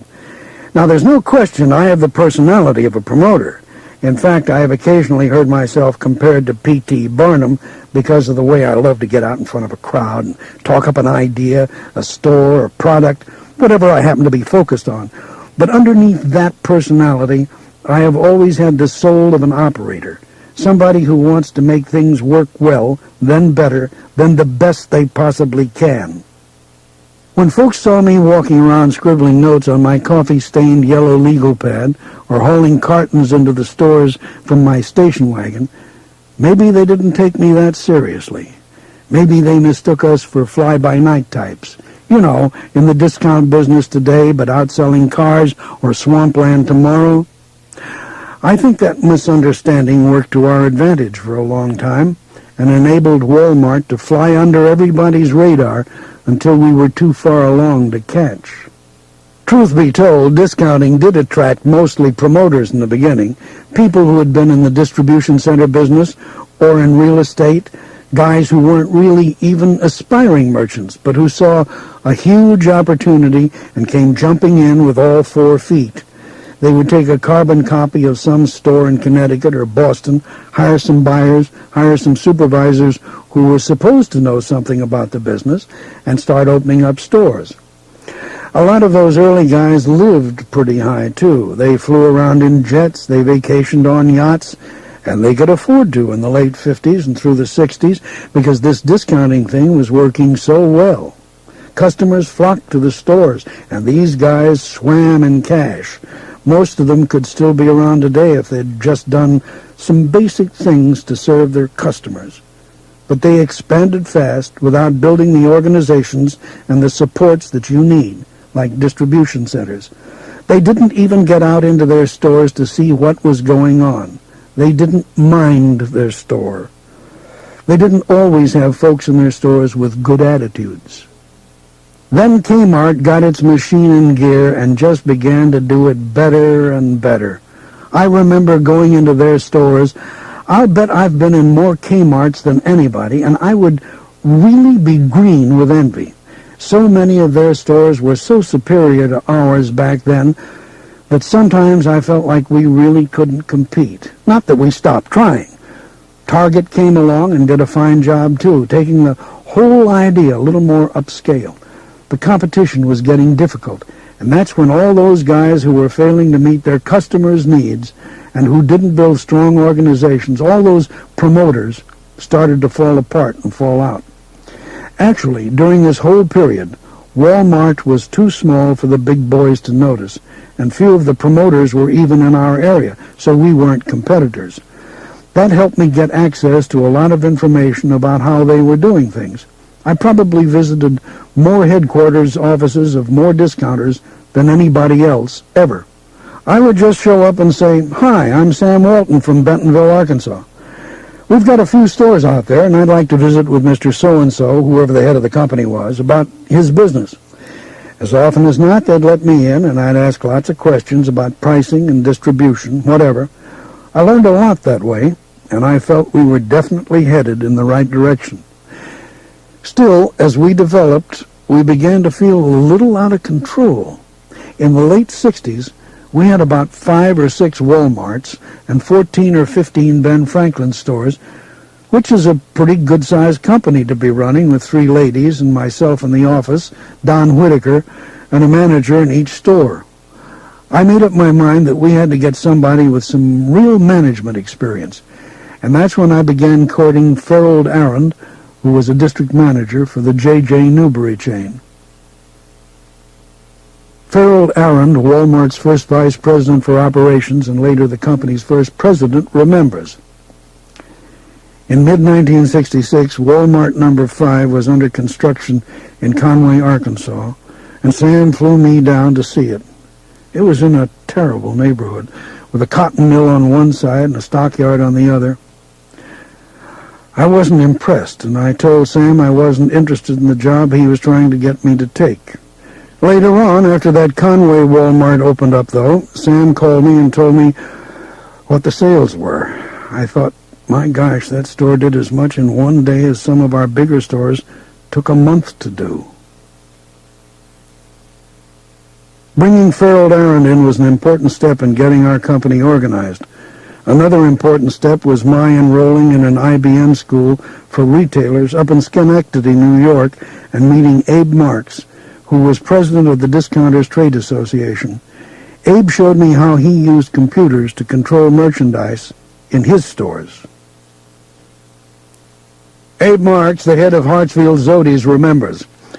In the 1960s, very few companies controlled merchandise the way we did, and Sam spent a lot of time reviewing our operations.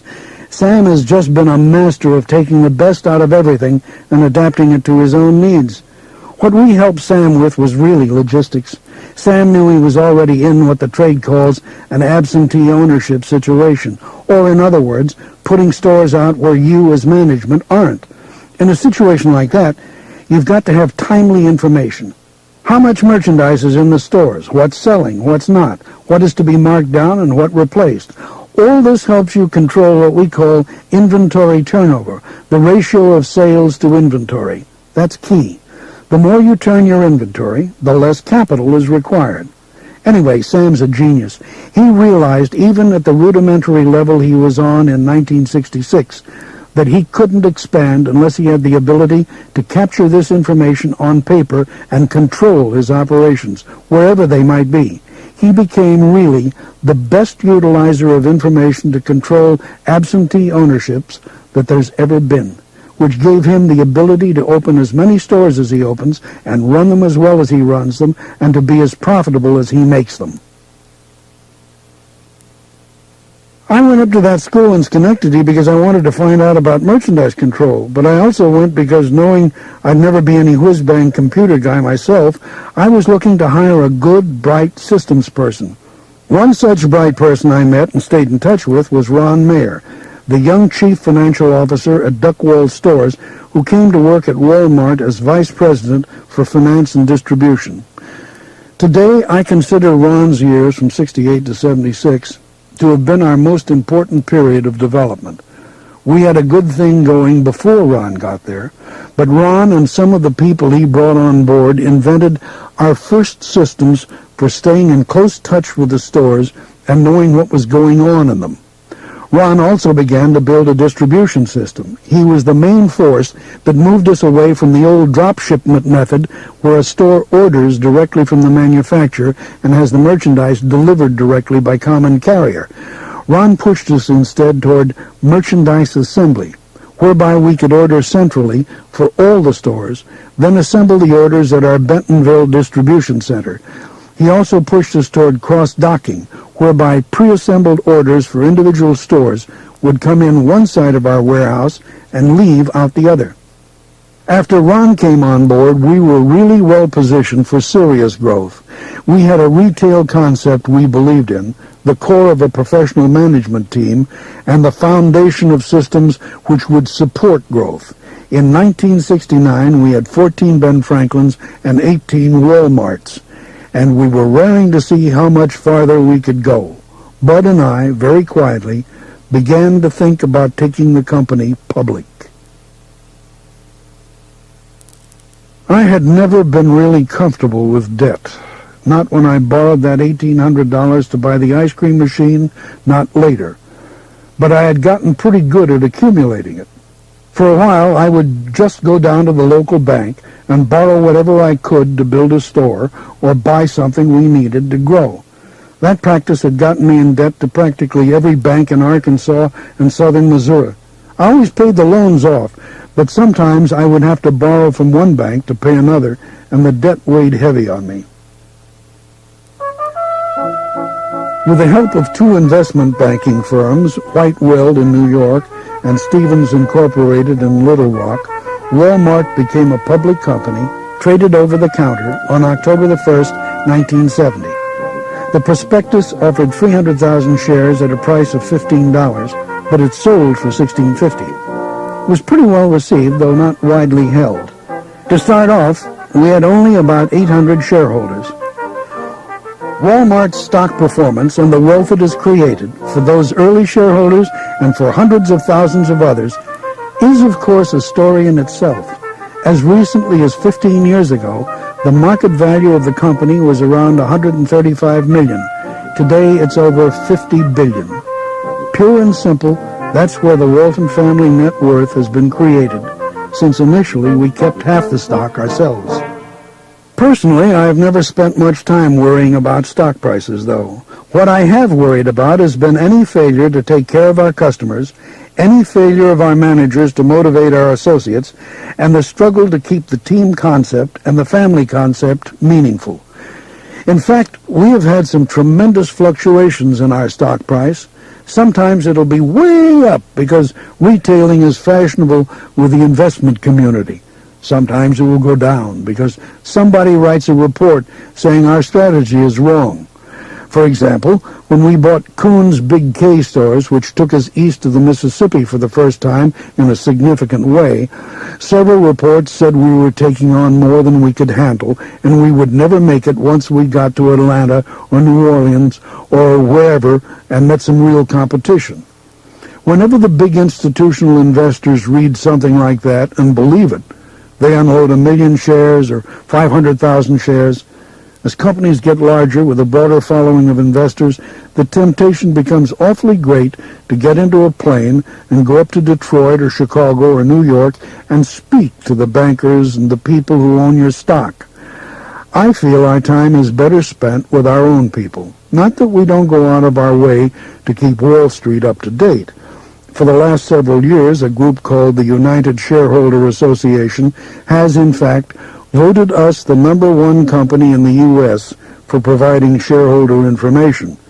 It's just that as business leaders, we absolutely cannot afford to get all caught up in trying to meet the goals that some big city analyst or financial institution sets for us on a 10-year plan spit out of a computer set to compound at such and such a rate.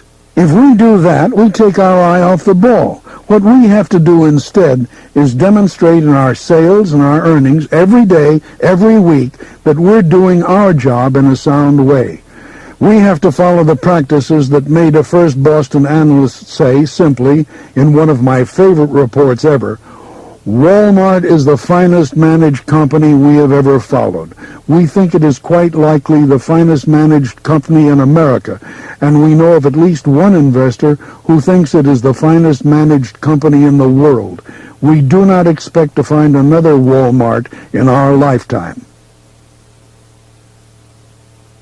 Once we had gone public and had money to expand with, we were really able to do something with our key strategy of putting good-sized discount stores into those little towns that everybody else was ignoring.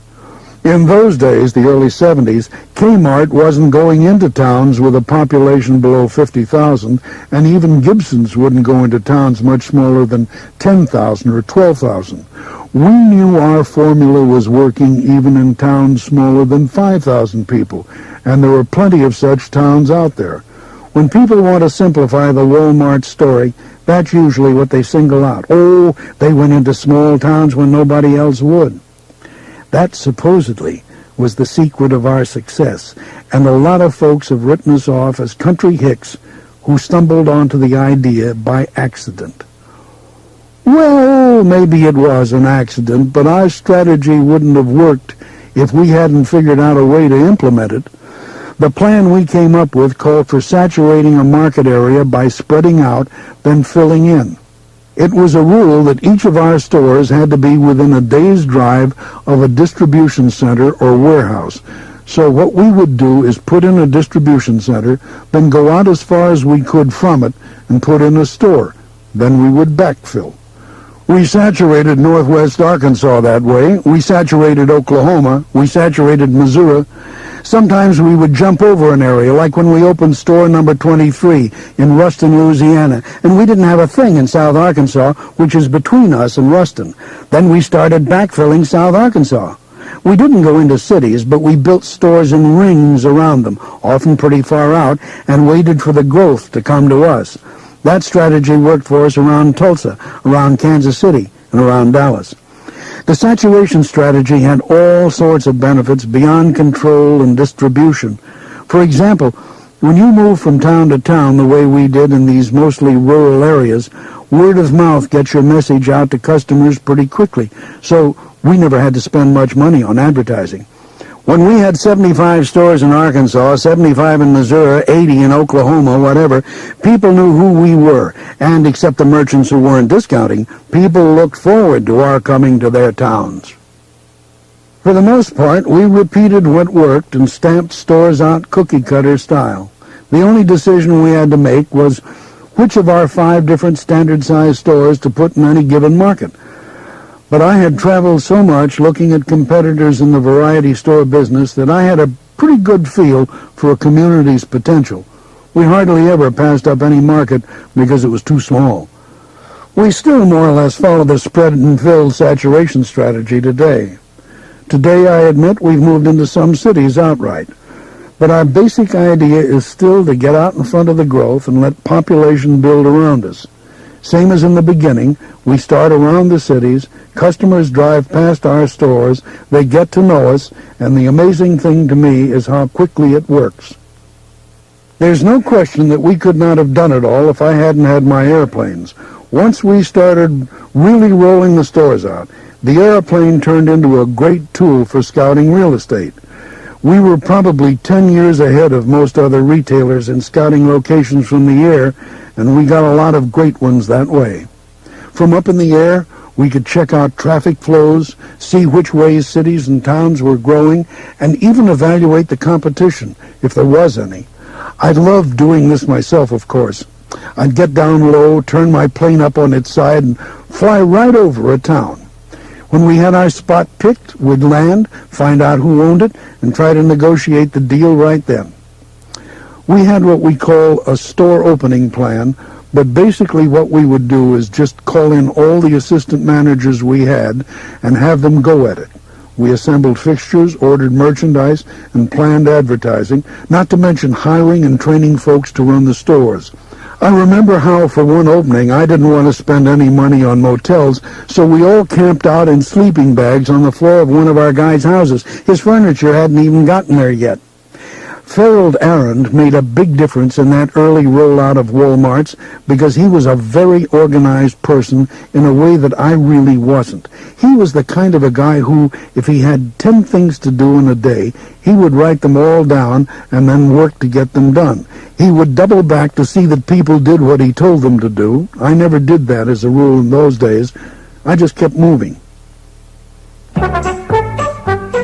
Watching the thing take off, managing that whole period of growth was really the most exciting time for me personally. There has never been anything quite like it in the history of retailing. It was the retail equivalent of a real gusher, as they say in Oklahoma and Texas. The whole thing just sort of blowed. We were bringing great folks on board to help make it happen, but at that time I was also involved in every phase of the business myself. Merchandising, real estate, construction, studying the competition, arranging the financing, everything. We were all working untold hours, but we were putting up 50 new stores a year, while most other discounters were trying to put up 4 or 5 or 6. People would say, "How do you do it? There's no way you can be doing that." But we were doing it. We just stayed on top of it, and we increased our profitability right along with our sales. From $30 million in sales and $1 million in profitability in 1970 to $1.2 billion in sales and $41 million in profitability in 1980.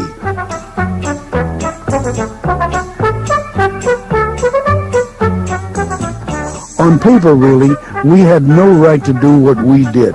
We were stretching our people and our talents to the limit. And don't get me wrong, I'm not saying we didn't have growing pains. Farrell Arend recalls, "More than anything else, we had manpower problems, finding good people and getting them trained in a hurry. When I had been at Newberry's, a guy had to have 10 years' experience before we'd even consider him to be what we called a manager in training. Down here, Sam would take someone with hardly any retail experience, and if he thought they showed potential, he'd make them an assistant manager. The assistant managers would go around and open all the new stores, and they would be next in line to manage their own stores. In my opinion, most of these people weren't anywhere near ready to run stores, but Sam showed me that if you take someone who has real willingness to work his tail off, 9 times out of 10 he'll make up for what he lacks in experience. It was one way we were able to grow so fast." With everything else that was going on in the early 70s, Farrell Arend and Ron Mayer and a few other people and I were still trying to get a handle on how to distribute to all these stores in one-horse towns off the beaten path. It was one of those things that used to drive me crazy. I was always walking through the warehouse in Bentonville saying, "Where does this go? Who bought this? We've got too much of that." Meanwhile, the guys out in the stores would be crying for this stuff, and we couldn't get it out to them. I remember being very nervous when everybody decided we needed to buy our own trucks, but we did it. We had 2 tractors and 4 trailers, and the folks in the warehouse got to where they thought we needed 4 tractors and 6 trailers. I thought that was pretty extreme. Some days, word would get out that I was on my way out to the warehouse, and if they had an extra tractor or trailer sitting around not doing anything, they'd haul it to the other side of the building so I wouldn't see it. Thomas Jefferson, an early Wal-Mart district manager and later operations manager hired from Sterling Stores, remembers, "The faster we grew, the further behind we fell. Sometimes we would actually have 500 trailers full of merchandise sitting around one of the warehouses, and it took time to deal with all that. We couldn't get it out. Then the next day we'd get 60 boxcar loads. We'd have to unload the darn boxcars, and the merchandise they wanted in the stores would sometimes be sitting there a week or a week and a half." It was a big problem, and one that worried me a lot, which is probably why, as we moved along in the 70s, I just kept after guys like David Glass, who was still in the discount drug business up in Missouri, and Don Soderquist, who was running Ben Franklin, to come work for us. I knew they were both big talents, and I knew we were going to need all the help we could get, especially in areas I wasn't all that great at, such as distribution and systems. As I've already said, Ron Mayer had worked hard on that distribution system. He introduced merchandise assembly, cross-docking, and transshipment. Still, I don't think our distribution system got under complete control until David Glass finally came on board in 1976. More than anybody else, David's responsible for building the sophisticated and efficient system we use today.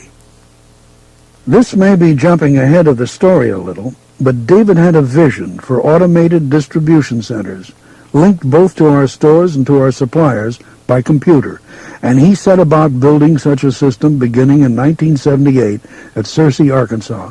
Now we have 20 of these centers placed strategically around the country. Combined, they account for more than 18 million square feet of distribution space, and almost 85% of our store replenishment passes through them, as opposed to only about 50 to 65% of our competition. We also rely on our private truck fleet much more than our competitors. At last count, we had more than 2,000 over-the-road tractors and more than 11,000 trailers, up considerably, obviously, from the days when the equipment had to be hidden from me. I'd like to try to describe the activity at one of our distribution centers for you. Start with a building of around 1.1 million square feet, which is about as much floor space as 23 football fields. Fill it high to the roof with every kind of merchandise you can imagine, from toothpaste to TVs, toilet paper to toys, bicycles to barbecue grills. Everything in it is bar-coded, and a computer tracks the location and movement of every case of merchandise while it's stored and when it's shipped out. Some 600 to 800 associates staff the place, which runs around the clock 24 hours a day. On one side of the building is a shipping dock with loading doors for around 30 trucks at a time, usually full. On the other side is the receiving dock, which may have as many as 135 doors for receiving merchandise. Things move in and out of the warehouse on some 8.5 miles of laser-guided conveyor belts, which means that the lasers read the barcodes on the cases and then direct them to whatever truck is filling the order placed by one of the stores it's servicing. On a heavy day, those belts might handle up to 200,000 cases of goods, and that's what's really hard to describe, the sight of all that merchandise moving in and out so fast under the direction of all those lasers. Again, ahead of the story a little, Jack Shoemaker, starting in the mid-70s, pushed for heavy investment in better and better computer systems for tracking sales and merchandise and inventories, and especially for in-store systems that improved our ability to track transactions as they take place. Jack became our president and chief operating officer in 1978, and he worked really hard at getting me to invest in barcoding and SKU item control, which is a computerized stock-keeping inventory system. Jack was also heavily involved in the creation of our satellite system, which turned out to be another one of our tremendous competitive advantages. Jack Shoemaker recalls, "We had a data processing guy named Glenn Hayburn, and he and I had this dream of an interactive communication system between all the stores and the distribution centers and the general office. Glenn came up with the idea of using a satellite, and when we finally told Sam about it, he just listened. He wasn't discouraging, but he wasn't encouraging either. Sam never gets excited about systems. Eventually, we committed $24 million to this project, and now, of course, everybody has this sort of system. We've spent almost $700 million now on our computer and satellite system. I'm told it's the largest civilian database in the world, even bigger than AT&T's. Not that that matters to me much. What I like is the kind of information we can pull out of it on a moment's notice.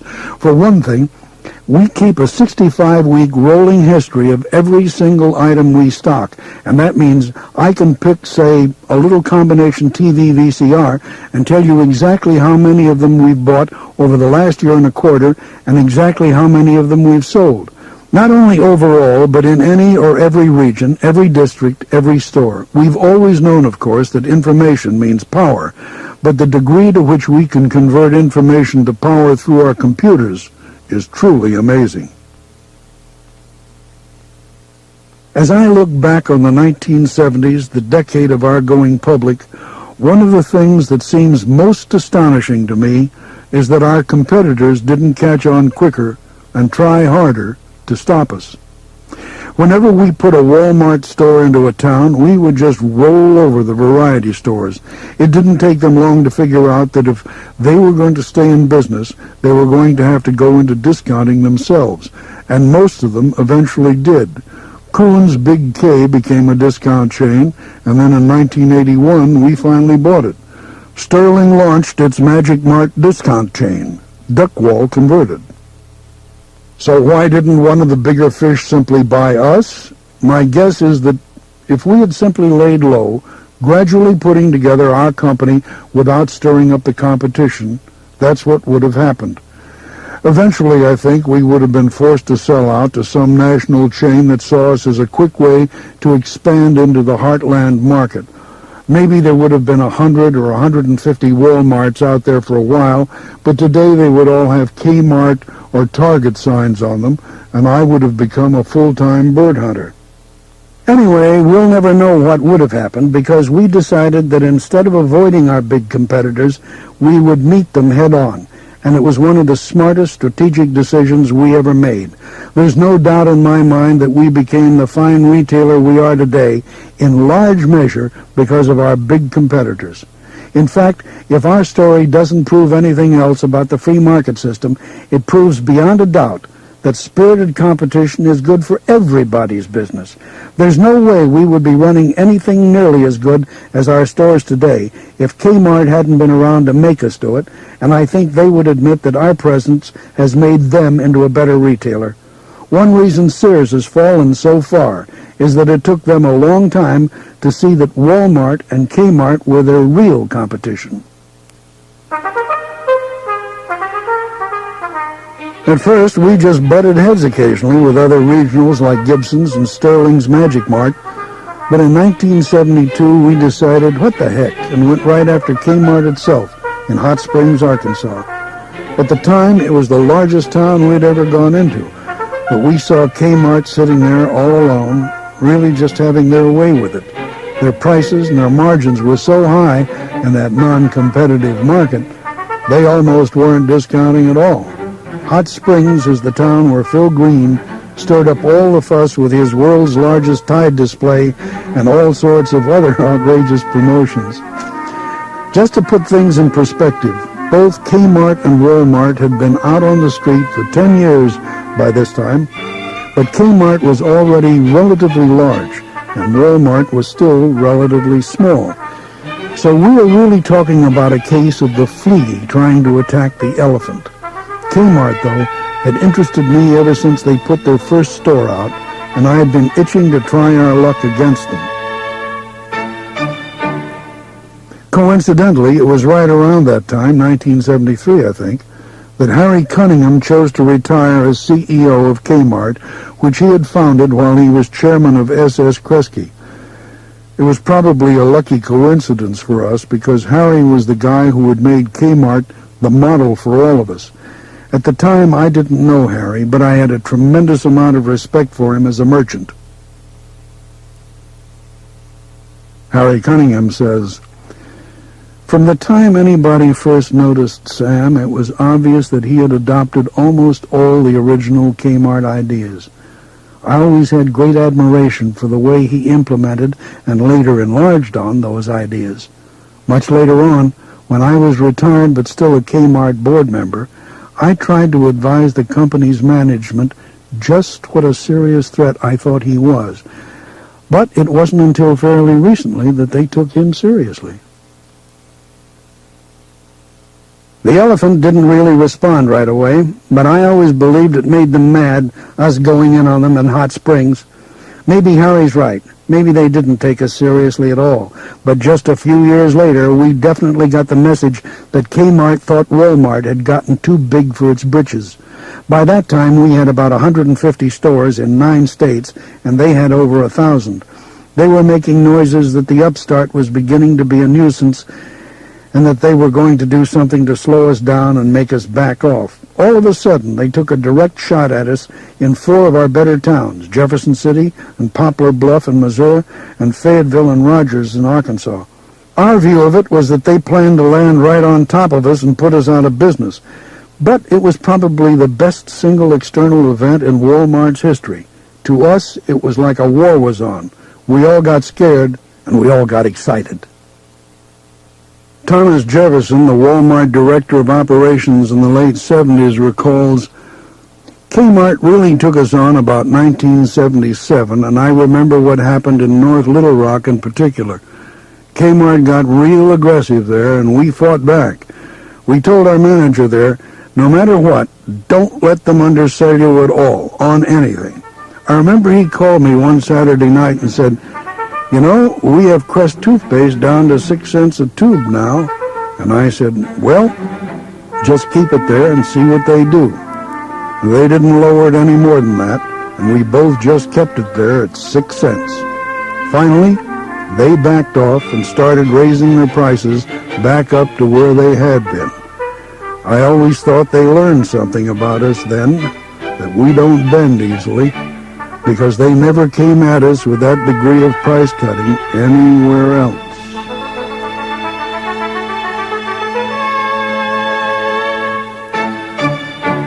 Over the years, our friends at Kmart and a whole lot of other factors have made us so good, there's even developed a kind of Save the Small Town Merchants movement, as if the old-fashioned small-town merchants were precious endangered species like whales or whooping cranes, and we, Wal-Mart, in competing for their business, are somehow the enemy of small-town America.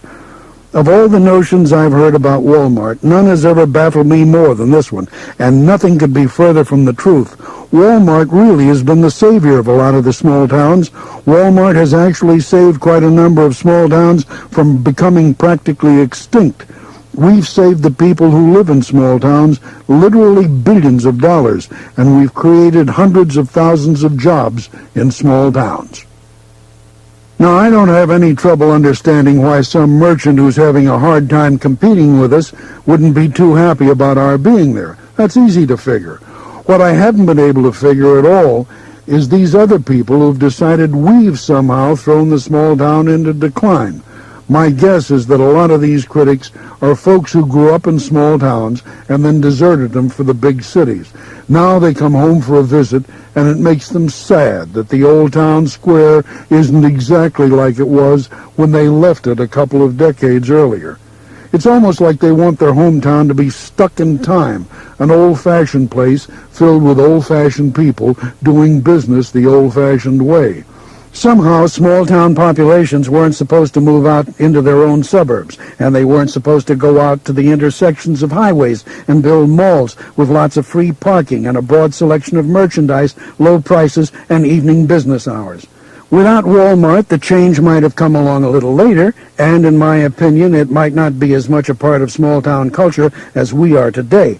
But what we're talking about here was absolutely a necessary and inevitable evolution in retailing, as inevitable as the replacement of the buggy by the car and the disappearance of the buggy whip makers. The small stores were just destined to disappear, at least in the numbers in which they once existed, because the whole thing is driven by the customers who are free to go wherever they choose to shop. Small-town merchants, by the way, aren't the only groups we've gotten into controversies with by sticking to our philosophy of putting the customer ahead of everything else. On the surface, the idea of serving the customer sounds so simple, so logical, and so obvious. But from the very beginning, the way we have practiced it has been so radical that it has frequently gotten us into trouble with what folks call the system. In the early days, the department stores put a lot of pressure on vendors to keep them from selling to discounters like us because they hated what we were doing, offering our customers prices much lower than theirs. Our vendors resented us for being so obsessed with prying the lowest prices out of them, and we've always had a problem with the idea of paying middlemen a big commission just because they're part of somebody's system.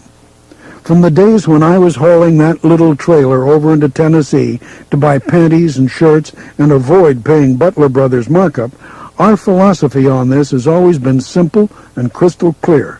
We are the agents for our customers, and to truly be an agent for our customers and do the best job possible, we've got to operate as efficiently as we can, become the most efficient deliverer of merchandise through our distribution centers, through our purchasing methods, right on through the whole system. Sometimes that can best be accomplished by purchasing goods directly from the manufacturer, and other times we need to use middlemen to deal with smaller manufacturers and make the process more efficient.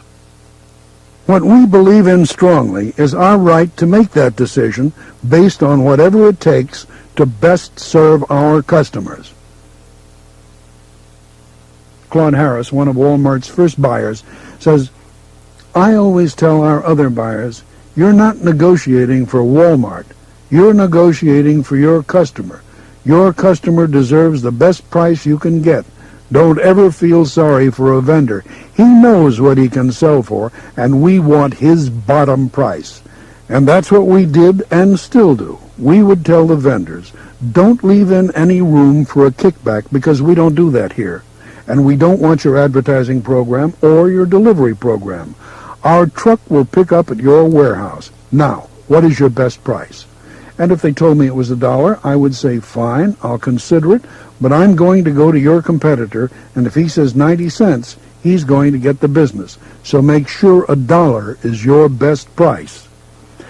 I've even threatened not to carry Procter & Gamble merchandise. They'd say, oh, you can't get by without carrying our merchandise.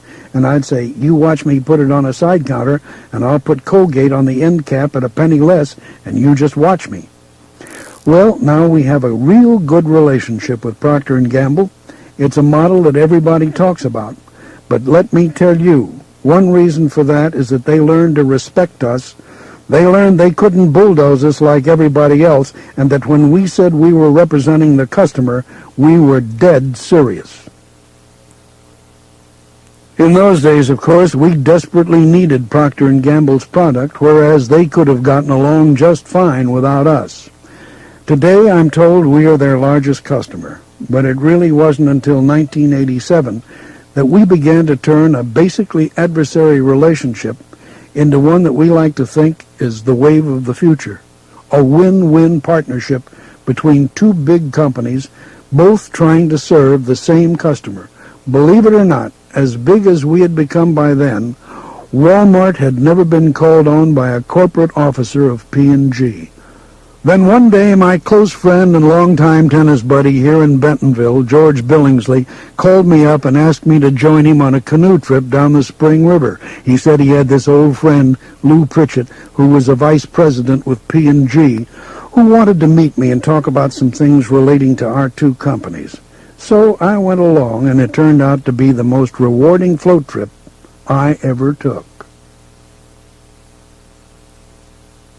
Lou Pritchett recalls, "During that time on the river, we both decided that the entire relationship between vendor and retailer was at issue. Both focused on the end user, the customer, but each did it independently of the other. No sharing of information, no planning together, no systems coordination. We were simply two giant entities going our separate ways, oblivious to the excess costs created by this obsolete system. We were communicating, in effect, by slipping notes under the door. As a result, we assembled the top 10 officers of both companies in Bentonville for 2 days of soul-searching and thinking, and within 3 months, we had created a P&G Wal-Mart team to build a whole new kind of vendor-retailer relationship. We formed a partnership to conduct our business, one of the most important outcomes of which was to start sharing information by computer.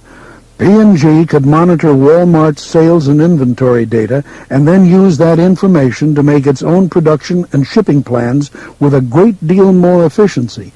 We broke new ground by using information technology to manage our business together instead of just to audit it."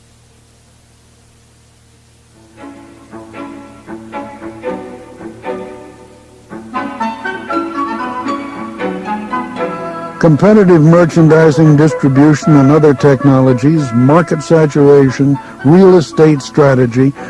The truth is that not one of these carried our company so far and so fast as the relationship, actually the partnership, that we have enjoyed with our associates. And by associates, I mean all those folks out in the stores and in the distribution centers and on trucks. I would love to tell you that this partnership was all part of my master plan from the beginning.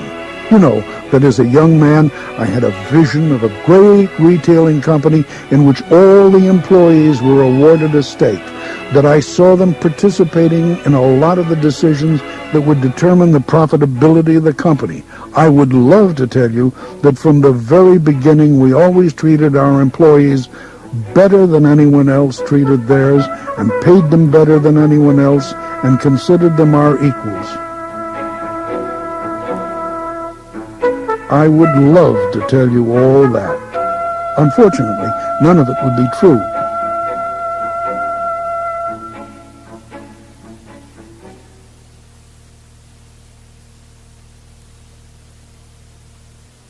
In the beginning, I was so chintzy, I didn't really pay my employees very well at all.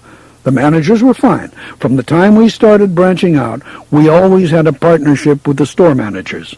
Guys like Willard Walker, Charlie Baum, they had a piece of their store's profits from the beginning. But we really didn't do much for the clerks except pay them an hourly wage, and I guess that wage was as little as we could get by with. It wasn't that I was intentionally cold or heartless. It's just that in my early days I was fighting to maintain a 6% profit margin, and in fairness to myself, low wages were pretty much standard in retail in those days, especially in the independent variety stores. The larger truth that I failed to see turned out to be another of those paradoxes, just like the discounter's principle of the less you charge, the more you'll earn. And here it is. The more you share profits with your associates, whether it's in salaries or incentives or bonuses or stock discounts, the more profit will accrue to the company. Why?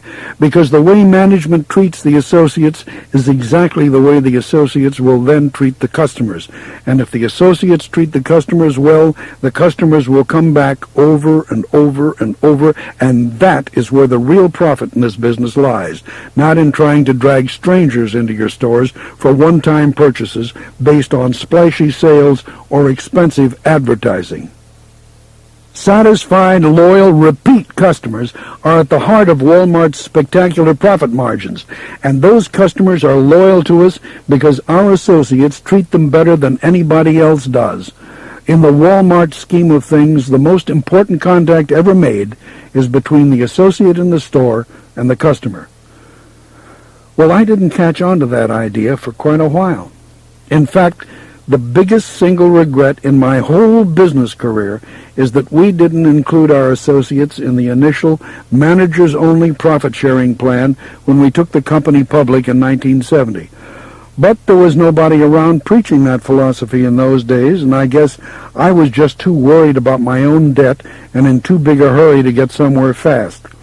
Today, some of our company's critics would like everybody to believe we started our profit-sharing program and other benefits merely as a way to stave off union organizing. The traditional version of what happened is that the Retail Clerks Union organized a strike against us when we opened the store in Clinton, Missouri, and another one when we opened the store in Mexico, Missouri, and that in response to those troubles, we started all these programs to keep the unions out. That story is partly true and partly not. We did have labor trouble in those two stores, and we did fight the unions, legally and above board, and we won. In fact, we've never lost a union organizing election, but the idea for sharing profits and benefits had come up even before we went public, not from me, but from Helen. Helen Walton recalls, "We were on a trip driving someplace, and we were talking about the high salary that Sam was earning and about all the money and benefits the officers were getting. He explained that the people in the stores didn't get any of those benefits, and I think it was the first time I realized how little the company was doing for them. I suggested to him that unless those people were on board, the top people might not last long either. I remember it because he didn't really appreciate my point of view at that time. Later on, I could tell he was thinking about it, and when he bought it, he really bought it." It may be true that our skirmishes with the various unions helped hurry along our thinking, but the truth is that once we started experimenting with this idea of treating our associates as partners, it didn't take long to realize the potential it had for improving our business, and it didn't take the associates long to figure out how much better off they would be as the company did better. I don't deny how I feel about unions. I have always believed strongly that we don't need unions at Wal-Mart.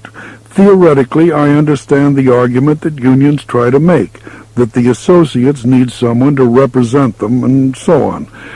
But historically, as unions have developed in this country, they have mostly just been divisive. They have put management on one side of the fence, employees on the other, and themselves in the middle as almost a separate business, one that depends on division between the other two camps. The problem is that a divisive situation like that breaks down direct communication and is not at all conducive to taking care of customers, to being competitive, to gaining market share, any of the things a good company aims for. The partnership we have at Wal-Mart, which includes profit sharing, incentive bonuses, discount stock purchase plans, and a genuine effort to involve the associates in the business so we can all pull together, works better for both sides than any situation I know of involving unions. And I'm not saying we pay better than anybody, though we're certainly competitive in our industry and in the regions where we're operating.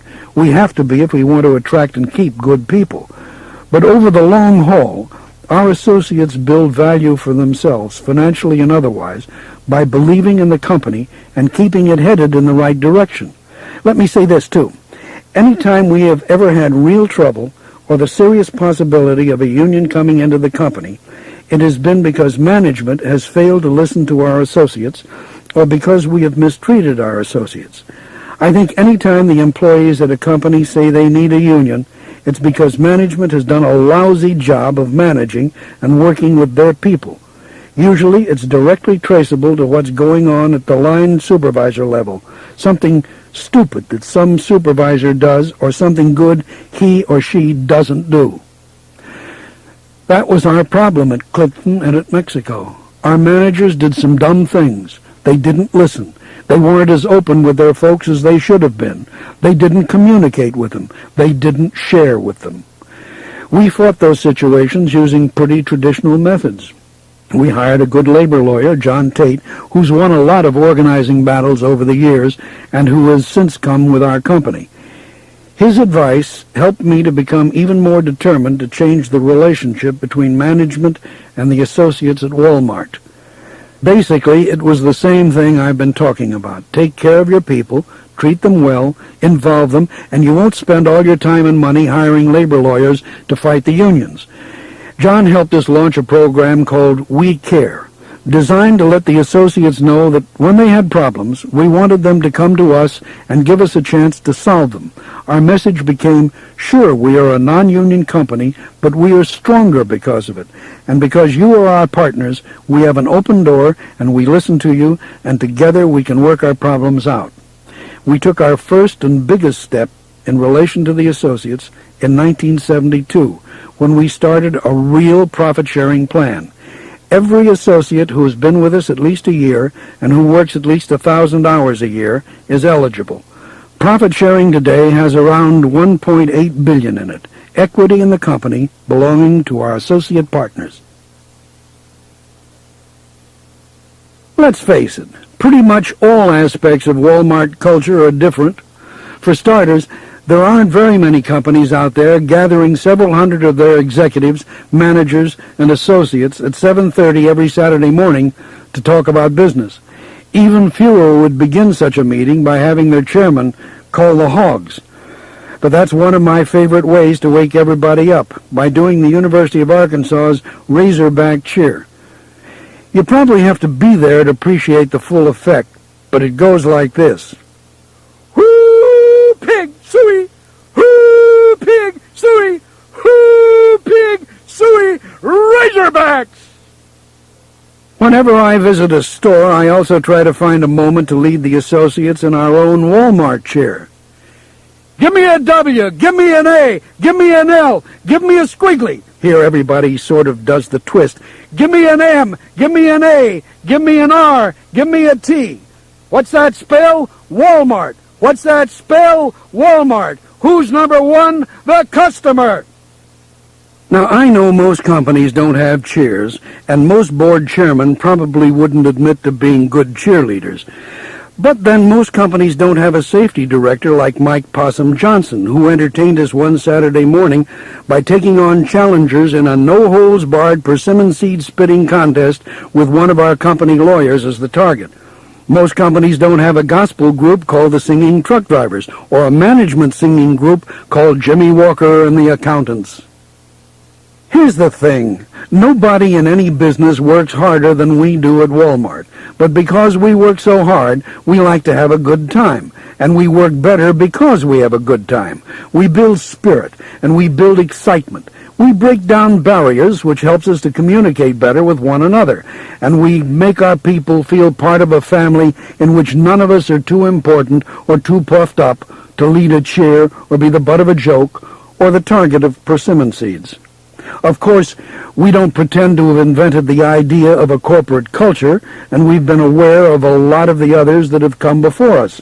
In the early days of IBM, Tom Watson Sr., with his slogans and group activities, pioneered a lot of the stuff we do, and we've certainly borrowed every good idea we've come across. Helen and I picked up several ideas on a trip we took to Korea and Japan in 1975. A lot of the things they do over there are very easy to apply here. I guess the people outside our company began to realize just how different we folks at Wal-Mart are back in 1984. That was the year I bet in a Saturday morning meeting that we couldn't possibly produce a pre-tax profit of more than 8%. I lost, and David Glass insisted I make good on my promise to put on a grass skirt and do the hula up on Wall Street. I thought the event was going to be sort of a family affair. I would slip in there and dance, and David would videotape for the Saturday morning meeting to prove that I really did it. Well, we got there, and it turned out David had hired a truckload of real hula dancers and ukulele players, and he or somebody had alerted the newspapers and TV networks to what we would be doing. We had all kinds of trouble with the police about permits, and the dancers' union wouldn't let them dance without heaters because it was so cold, and we finally had to get permission from the head of Merrill Lynch to dance on his steps.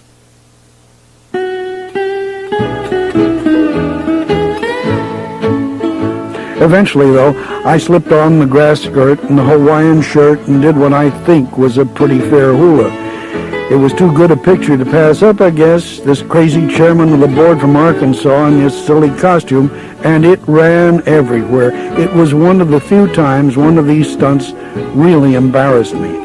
But at Wal-Mart, when we make a bet like I did, we always pay off.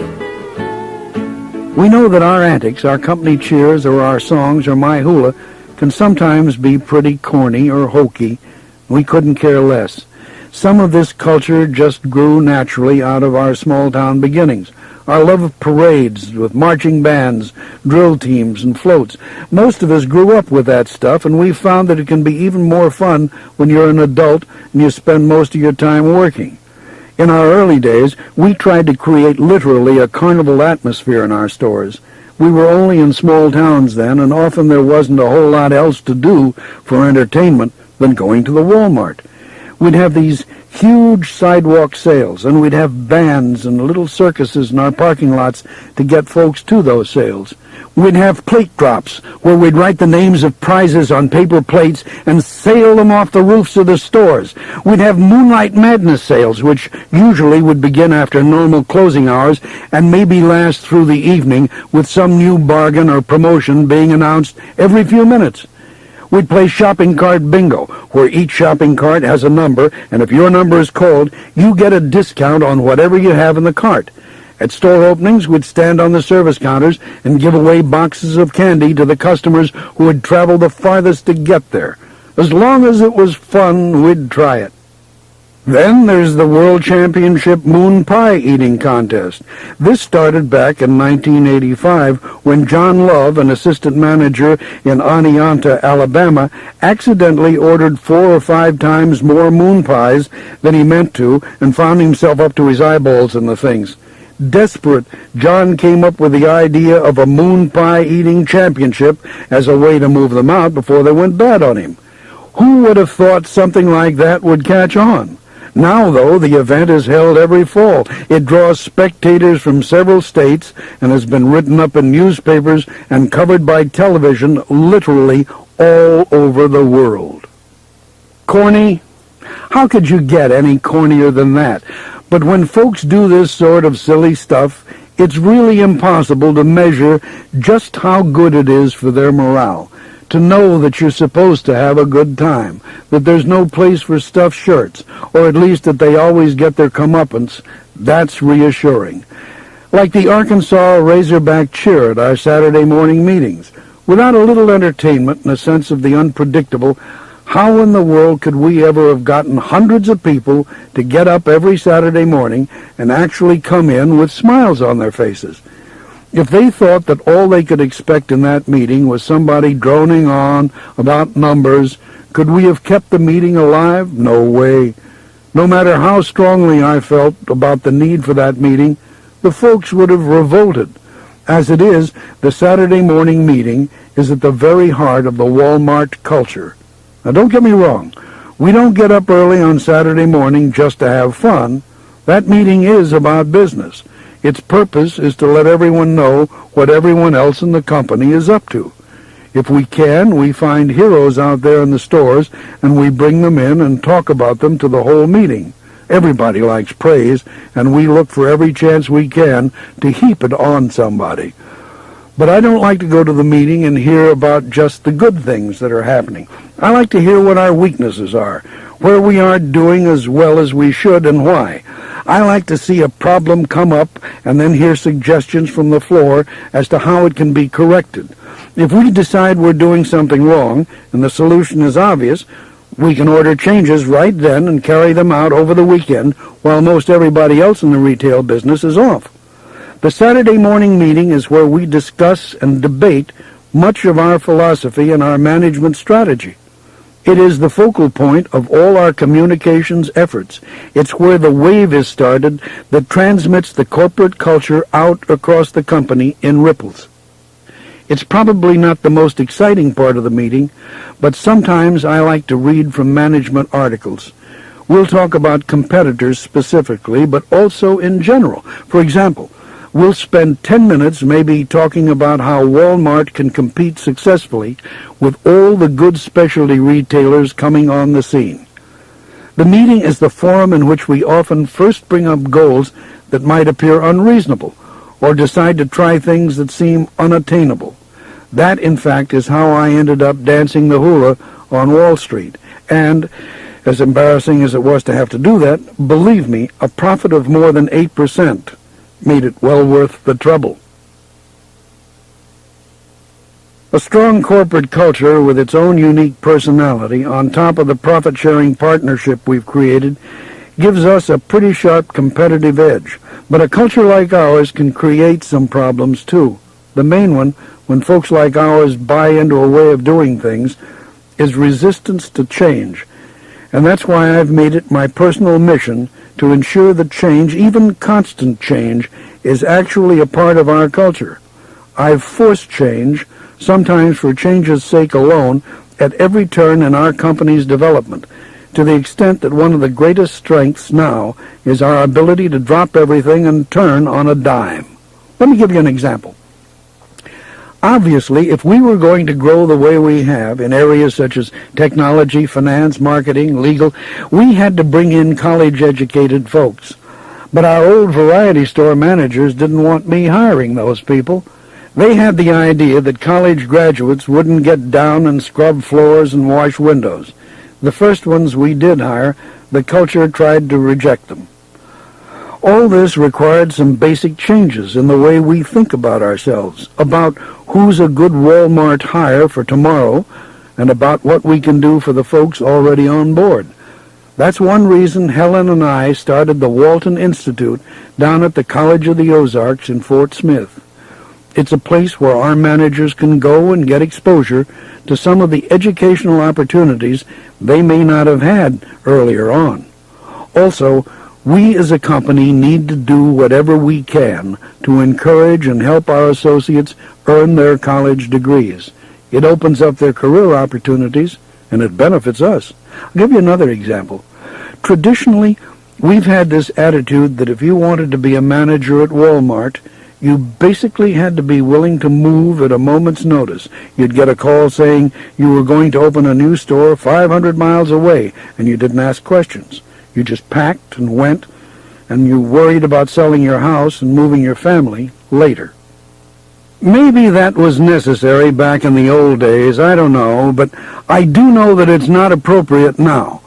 For one thing, as our company grows bigger, we need to find more ways to stay in touch with the communities where we operate. And one of the best ways to do that is by hiring locally and developing managers locally and letting them have careers at home, assuming they perform. For another, the old way really put women at a disadvantage in our company. In the old days, retailers felt the same way about women that they did about college boys, only maybe more so. They just didn't think women could handle anything but the clerk jobs because the managers usually did so much physical labor, like unloading trucks and hauling merchandise on two-wheelers. As the stores got bigger and the managers did less manual labor, old-timers began to say that women couldn't make good managers because their family obligations wouldn't allow them to move as often as we required. Well, nowadays we've got a number of women managing stores. Many of them are doing fine jobs, and we've got a lot more waiting in the wings. There's one period in Wal-Mart history, specifically in the history of Wal-Mart's upper management, that I have never been comfortable talking about. But everyone else has had a say on the subject, so I'm going to explain the events the way I saw them unfold and be done with it. As you'll see, it really turned out to be not such a big deal anyway, and now it's hardly anything but a historical blip. I am talking about a period in the middle 70s and starting in 1974, when I have to admit we were feeling pretty good about ourselves.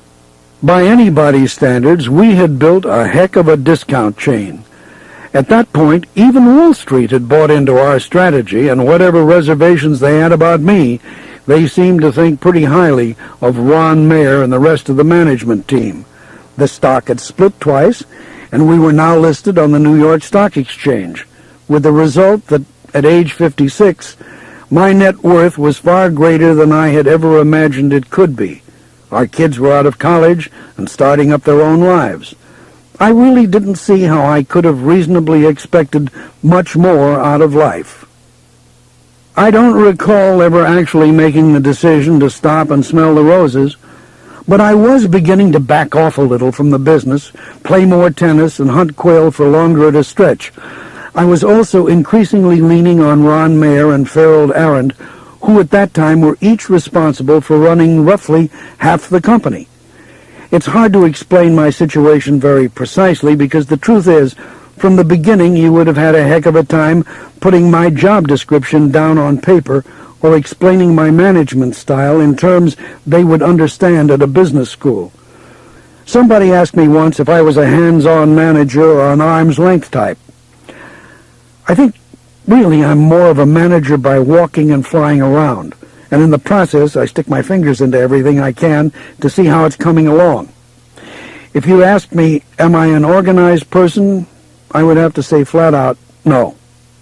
And I don't have much of a routine either. I always carry my little tape recorder on trips to record ideas that come up in my conversations with the associates. I usually have my yellow legal pad with me, and I always have a list of 10 or 15 things I think we need to be working on as a company.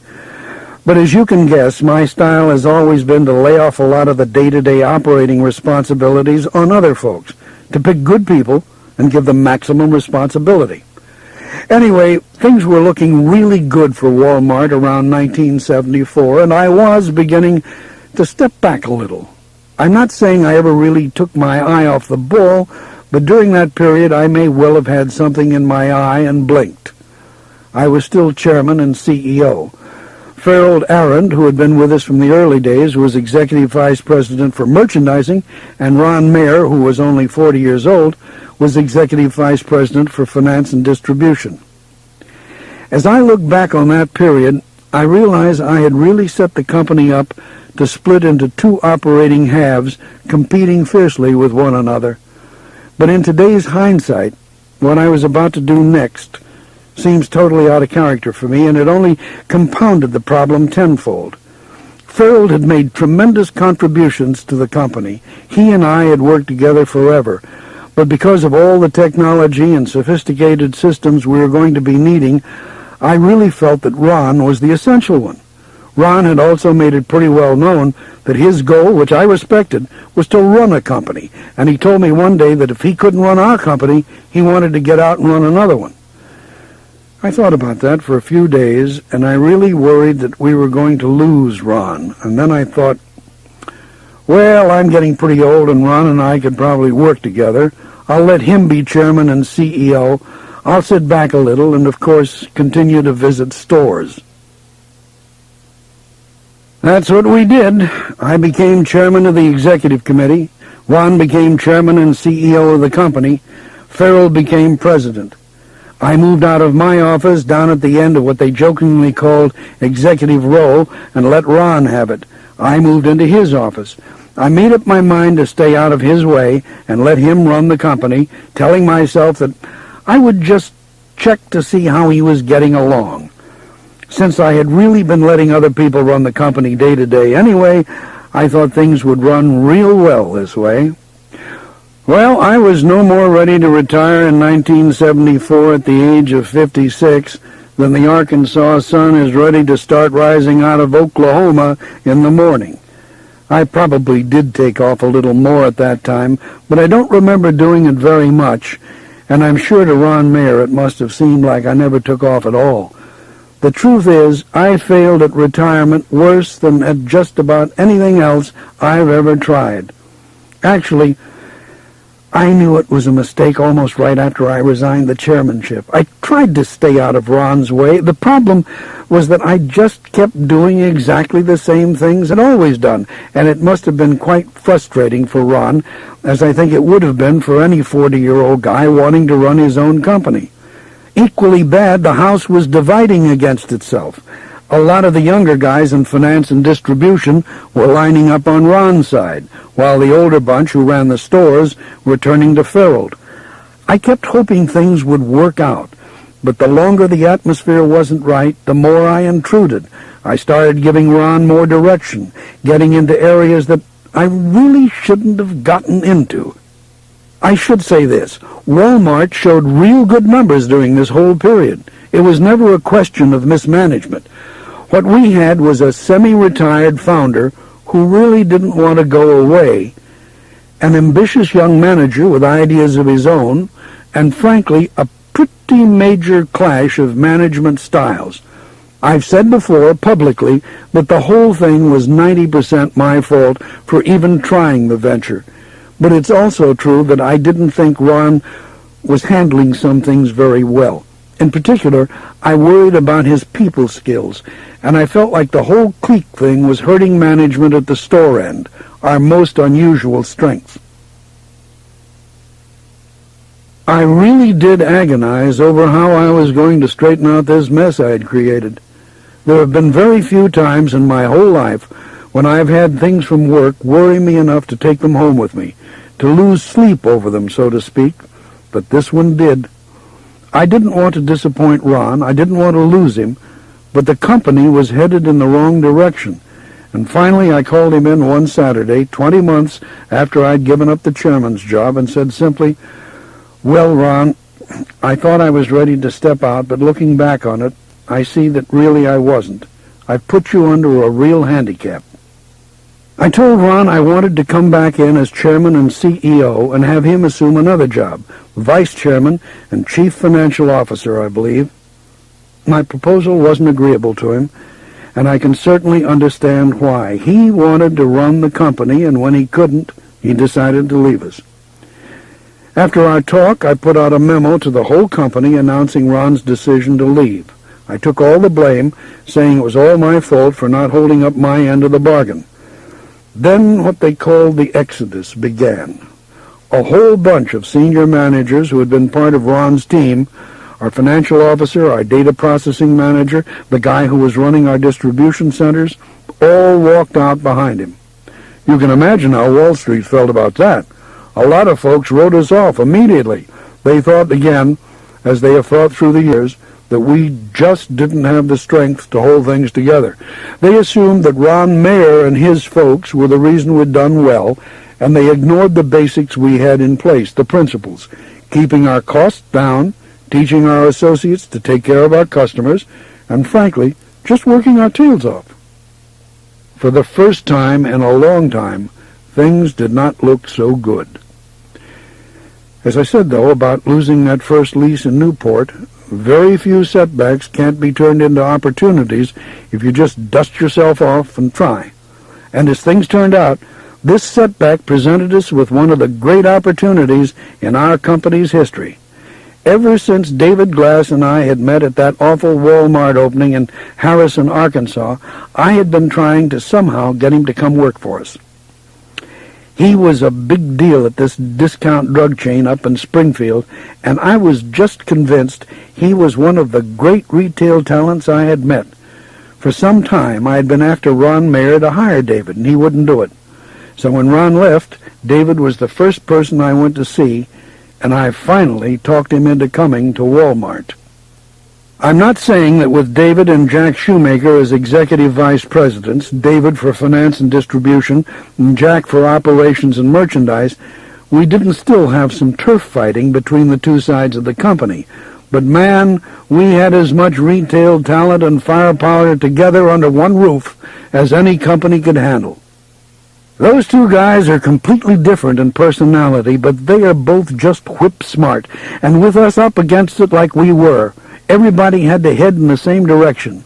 Once again, Wal-Mart proved everybody wrong, and we just blew the doors off our previous performances. David came on and made tremendous contributions immediately. Ron Mayer may have been the architect of our original distribution systems, but David Glass, frankly, was much better than Ron had been at distribution, and that was one of the big areas of expertise I had been afraid of losing.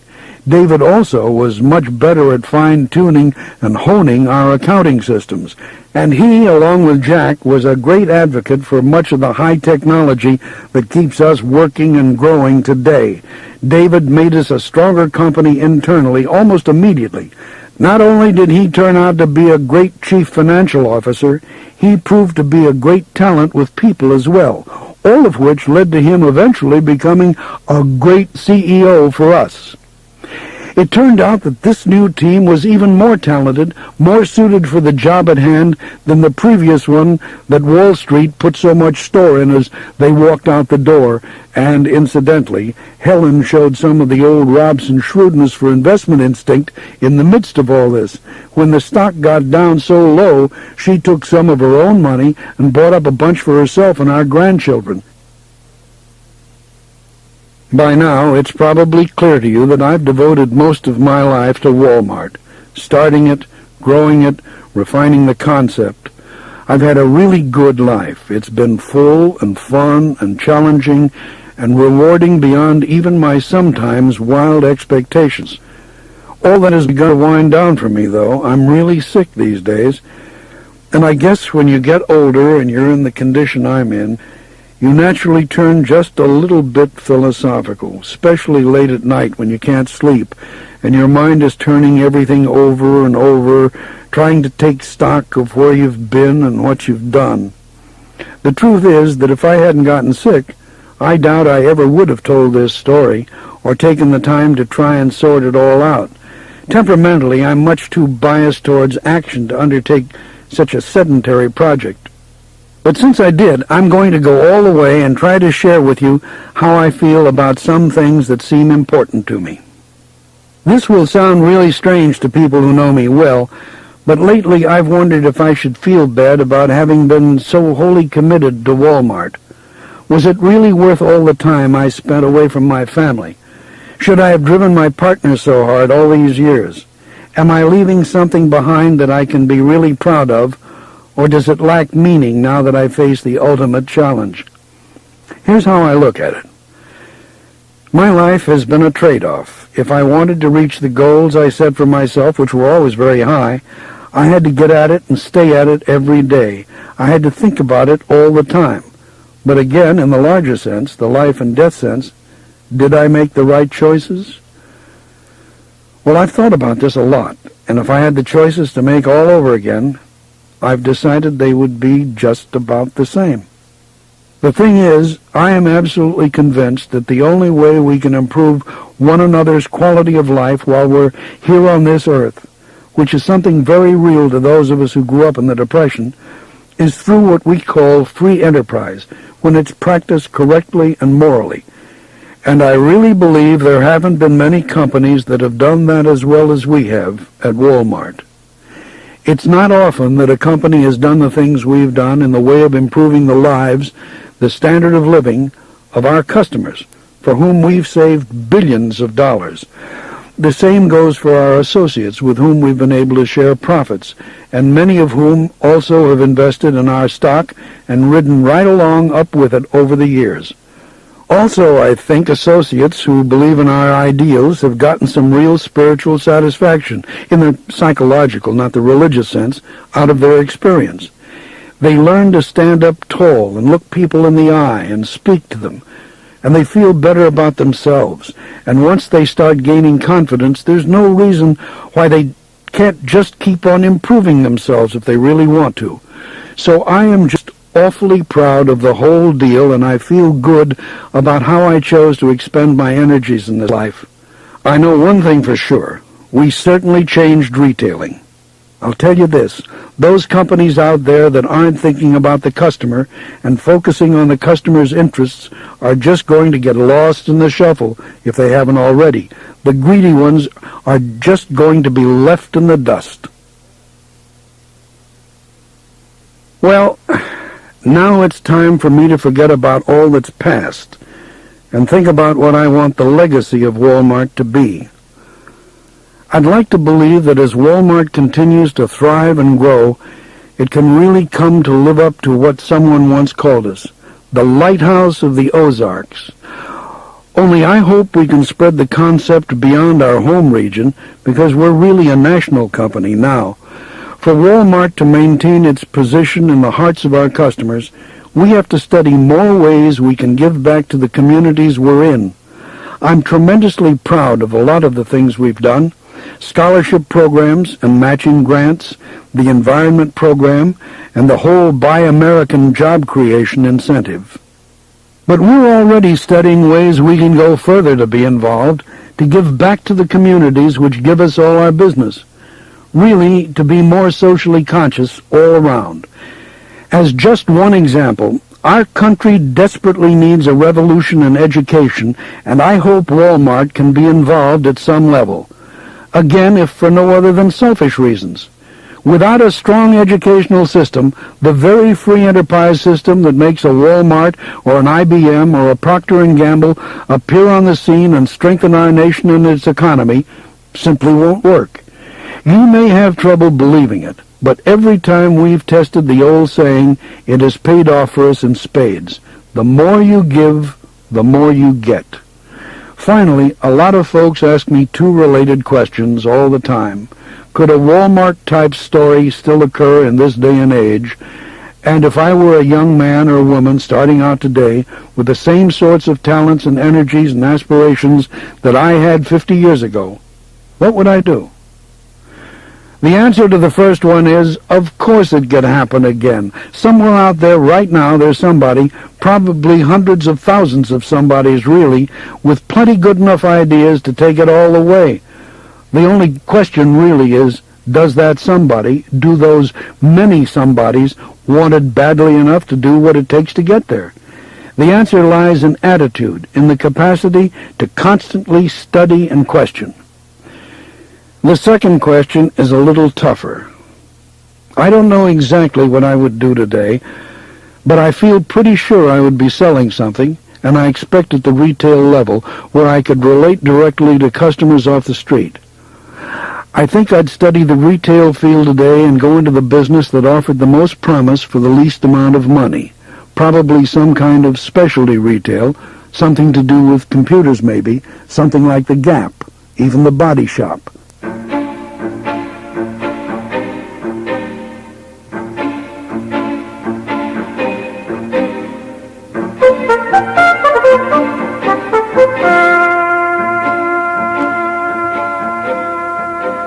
Anyway, I hope you'll remember some of this story the next time some overeager, slightly eccentric shopkeeper opens up a business in your neck of the woods. Before you write that newcomer off too quickly, remember those two old codgers who gave me 60 days to last in my dime store down in Fayetteville. Go check the new store out. See what they've got to offer. See how they treat you. And decide for yourself if you ever want to go back. Because this is what it's really all about. In this free country of ours, that shopkeeper's success is entirely up to you, the customer.